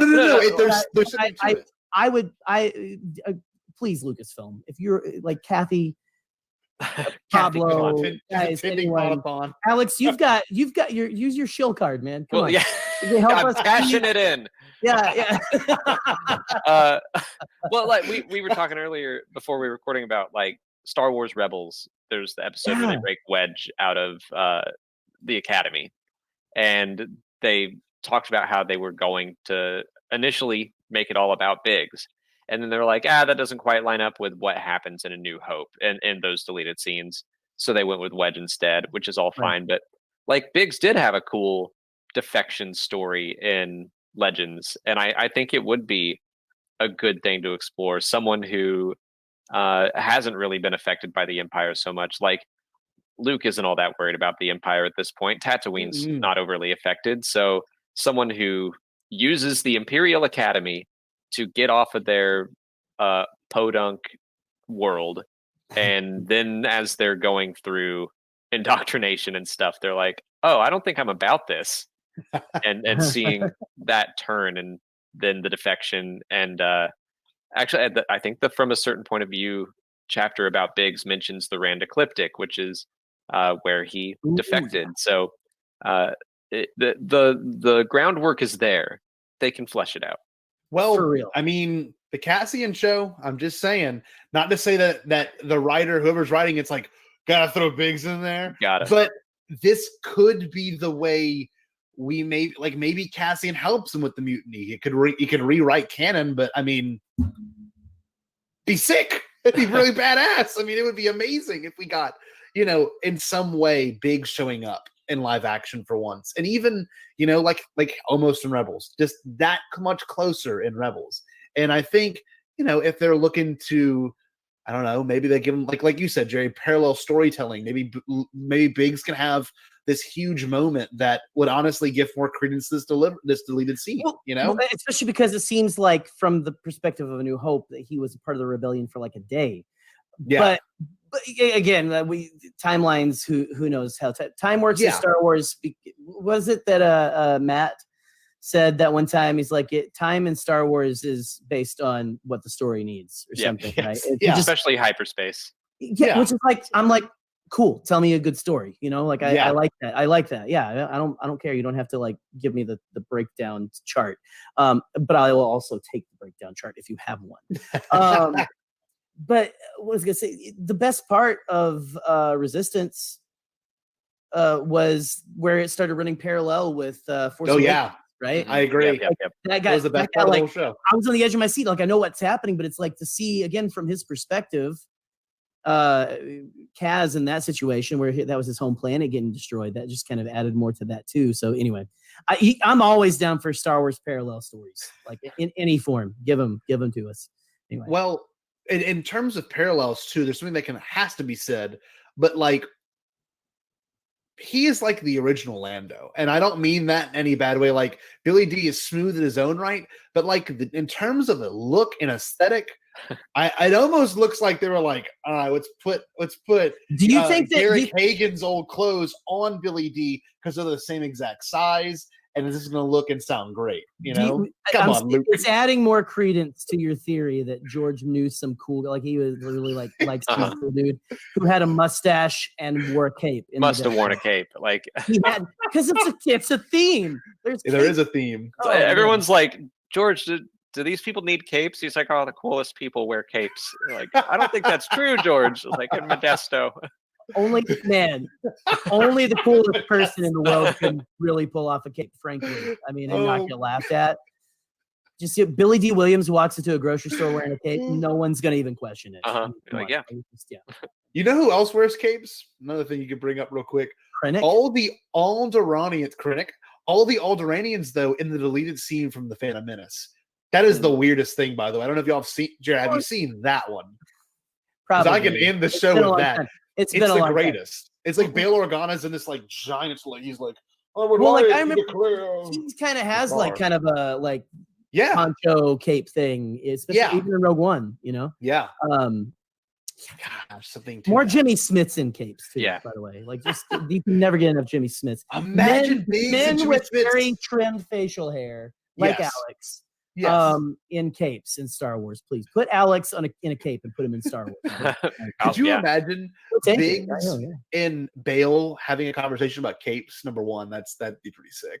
But I don't know if we'll ever get it. It's something a band can dream. If we get two characters literally having a conversation about capes in Star Wars, I can die happy. Like it's just that would be fantastic. I don't think that would be too meta at all. I would love that. I'm totally into it. I like your cape. I like it. I like your Kinda- cape. Hot shot. We got close. We got close with Lando and Solo, I think. Just them talking about like this is a lot of capes. Speaking of, George directed that scene. George did the cape scene. Oh my God, we're opening up a whole thing now. We're gonna have to do like an investigative like journalism kind of a What thing. is it Like, with you and capes, we are Bob Woodward right now, like diving into like this like Cape Gate or whatever this is. Ooh, Cape Gate. Cape Gate. That sounds cool too. Damn. Gosh, come on. All right. So capes are so cool. To kind of round this out, because we're coming near the end of this, and I think it's been a fun episode. But I want to ask you, Alex, what was it like really meeting real life Biggs, Garrick Hagan, that time of celebration, man? What was that like? So fun. I mean, that's like that's what I tell people. The trick is like you make your favorite character someone that's not Luke, it's not Harrison Ford. It's like you walk up and like there might be one other person in line, and then you get to talk to them as long as you want. Like I was just hanging out wearing this exact shirt. Oh yeah, let's see it. Hold on, let me get the logo taken off. There we go. Oh my gosh, that's sick. Telling him like Biggs is genuinely my favorite character, and here's why. And he was like thrilled to hear it.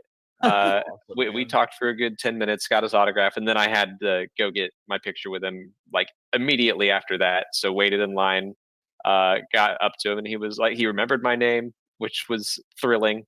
Oh gosh, that is sick. So, yeah, I mean, it went as surreal. it went exactly how you would hope meeting someone at a convention would. Yeah, that's awesome, man. That's so. Did he call you Hot Shot? Oh no. Hey, in 2022, Did he get up on top of the autograph table and jump down really quick? Can we just recreate the entire deleted scene real quick? Yeah. Talk to me like I'm Luke Skywalker. Come on, Hot Shot. There's something to him, man. He's got something to him, and I imagine talking to him in person. I'm sure there was a moment where you were like. I actually just realized I didn't know that he was on Twitter until the other day, but he followed me. What? That's sick! Of all people, I just happened to see that notification. It was like, that's one of those moments where you're like running to people, right? And like, look, follow me, follow me. It's and like who? Yeah. Oh, dude, seriously, your YouTube and Twitter career is over. You can quit. Right? And his Twitter handle is @BiggsRed3. Like, come on. Okay. Pull up that picture of Biggs again. Okay, pull up the picture. Me? Yeah. Well, I have to get everyone taken off. You. I'll get everyone taken off. Monkey. Yeah. All right. Let me pull up everyone real quick. You can't say anything, Jerry, because you're.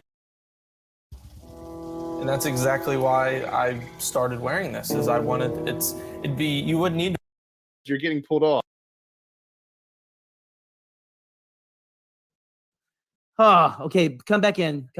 All of us. Okay, yep. Yeah, Alex. True or false? Or tell me what your Biggs Darklighter, best X-Wing pilot helmet of all time. Oh yeah. Ooh. I thought you were gonna go a different direction, but I do love his helmet. I love the checker. Like it's like so earthly, but yet so like the yellow black checkerboard. I love that. So cool. But I don't have any tattoos, but I've always like thrown around the idea of what would I get if I got one, and I might I have considered just a little yellow and black checkerboard. That's awesome. Okay. Celebration 2020. It's 2020. What? 2022. Holy crap. 2 years from now. I'm not gonna cry. That's enough time. Are you gonna get that Biggs tattoo at Celebration? I might. Do we start with Matt Martin? I kind of want to start something where me and Scotty are gonna get matching Stay Bombad tats. Nice. Celebration 2022. I haven't told him yet, but here we are. It's out. Let's just all go slap our money on the table and be like, just put like wherever you want the checkers. I don't know. It's probably like more of a sleeve type of thing. If you, I'm sure it doesn't work as a tramp stamp or a stinker or whatever, so. Please cut. No, it might. But that brings up one last thing too. When it comes to like, I don't know, that helmet and everything, there is an iconicism to that character, like it's super subtle, it's super niche, but like I feel like anyone that would watch this character would be like, man, he's sick or he's just badass or something. That one just has I'm just realizing how much that one really does stick out though amongst all of the others. Even Luke, the iconic of iconic, right? But there's just something about the Biggs helmet that is just amazing. It's different enough, right? It's just he's the nonconformist. I think they did make him probably the X-Wing pilot that was supposed to stand out the most besides Luke. That was on purpose. And then like all of his scenes got dropped. Right. But he does have the coolest helmet. I'd imagine that's all I wanted. Yeah, I would love to know where you thought I was gonna go to. Oh, I just thought you were gonna like start a debate on who's the best X-Wing pilot. Period. Well, clearly it's Biggs, right? No, I'm just kidding. Scotty, what were you gonna say? That's a big topic right there. No, that could be something in the future. But I will say this: I'm surprised you don't have. Do you have a Biggs helmet anywhere? Yeah, Molly got me one. Yeah, it. Hold on, whatever. I'll just get up. You gotta get him. Hey, we're not formal. We're not formal here. Alex. We aren't. Star Wars Explained. We are not. No. The Bombad cast. That's a pretty sick looking belt you got back there. No, that's from the Schmodown. Oh, that's the that's the Star That Wars. is the Schmodown belt. Okay, now can you get that over your headphones? I actually just figured out if I could or not. It's a tight fit, but I did it. Don't break it up. No, I've done it. Okay. I know I've done it. And it's like even more like the helmet, right? Because then you got like you can hear it's like, okay, now we got to do a whole thing like Red 5 standing by.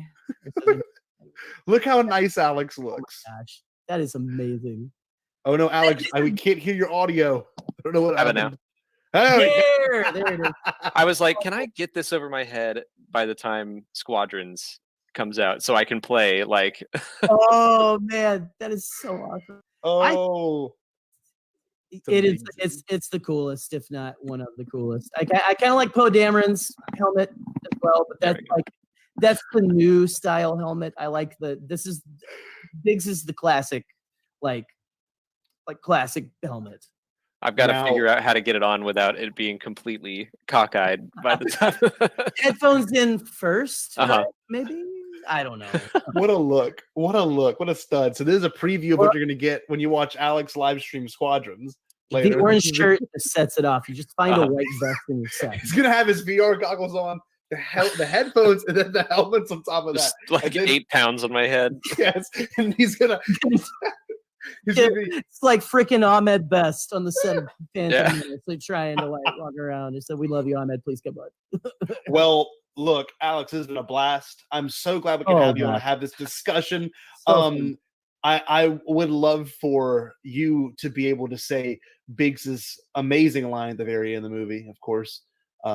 He's read 3, am I not mistaken? No, he's read. Yeah, Are okay. you saying the line right before he dies? What are you trying to do, Sadie? Like, I can't. What does he say before he dies? He says something. He's can't shake him. Can't shake him. No, he keeps saying wait. Wait. Oh, that's it. Oh, yeah. Wait. Yeah. Wait. Oh, that's so sad. So I'll be red 3. Jerry, you're red 4, and Alex is going to be red 5. And then Alex, you can get us a good stay bomb bad. Whoa. He's red 3. Oh, never mind. Call signs right. Red 3, red 5. You can be Luke Skywalker. Yeah, you can be red 5. Okay. Jerry, you want to be All Wedge? right. I'll be Wedge. You can be red 2. Some say I am the Wedge of the Bombad cast. It's me. I've read it all over the forums. All over my text messages to you. I'm Wedge. I'm Wedge. I'm Wedge. I'm Wedge. I'm the Wedge of the Bombad cast. Anyway. Oh my God. Wedge. Okay, let's see. Okay, what are we doing? Start it off. Who starts? I'll let you. So I'm red. Wait, I'm red. Who now? You're red 5. Red Jerry, 3. you start. You're red 2, and I'll go red 3, and then. So we're just saying our call can go red 5. Yeah, Yeah, our call sign. Standing by. I thought we were like. Okay. All right. Red 2 standing by. Red 3 standing by. Red 5 standing by, and thank you for. Way to step all over Biggs's line, Luke. I may just be your sidekick, but you need to shut the heck up. All right, we'll do it again. Okay. All right. Well, no. Oh, Yeah, I see what we're doing. Okay. Yeah. Hold on. I now I got to do an entrance. Red 3 standing. No. Red 2 standing by. Red 3 standing by. Red 5 standing by, and you have just heard a wonderful episode of the Bombad Cast Red featuring Fox standing by. Red Fox. Red November standing by. It's simply Red standing by. Well, I'm so glad we could have you on, Alex. If you don't mind, for the wonderful people at home, please plug your fantastic show and everything else you got going on. Yeah, we're on YouTube at Star Wars Explained, Twitter, same thing.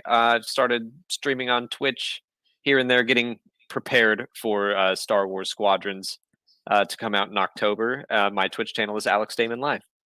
Yep. I'm in there frequently. It's a fun chat. I'm not gonna lie. Make sure you get your Alex Damon emotes. But with that being said, thank you so much for coming on the Bombad Cast, Alex. And I'm glad you could come in and join the Pod-A-Thon today. And if you haven't yet, if you like this episode and everything, please donate to tiny.cc/Pod-A-Thon. It's going to Make-A-Wish Foundation. It's a fantastic thing we've got going on here beyond the Blast Doors. With all that being said, Alex, can you get us a really good Stay Bombad to close out the show? Stay Bombad, hotshot.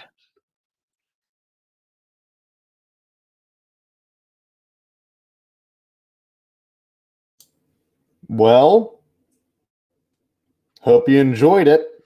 Hey, Scotty, how are you? That was a fantastic episode. Hey, I flew in for 2 quick messages, and then I will let you close us out. And I'll even give you a Stay Bombad because I think it's important that we all stay Bombad. 2 things real quick. Number 1, we are up to $730 on our way to $1,000 for our goal. Way to go, everybody. Thank you so much. Real important, though.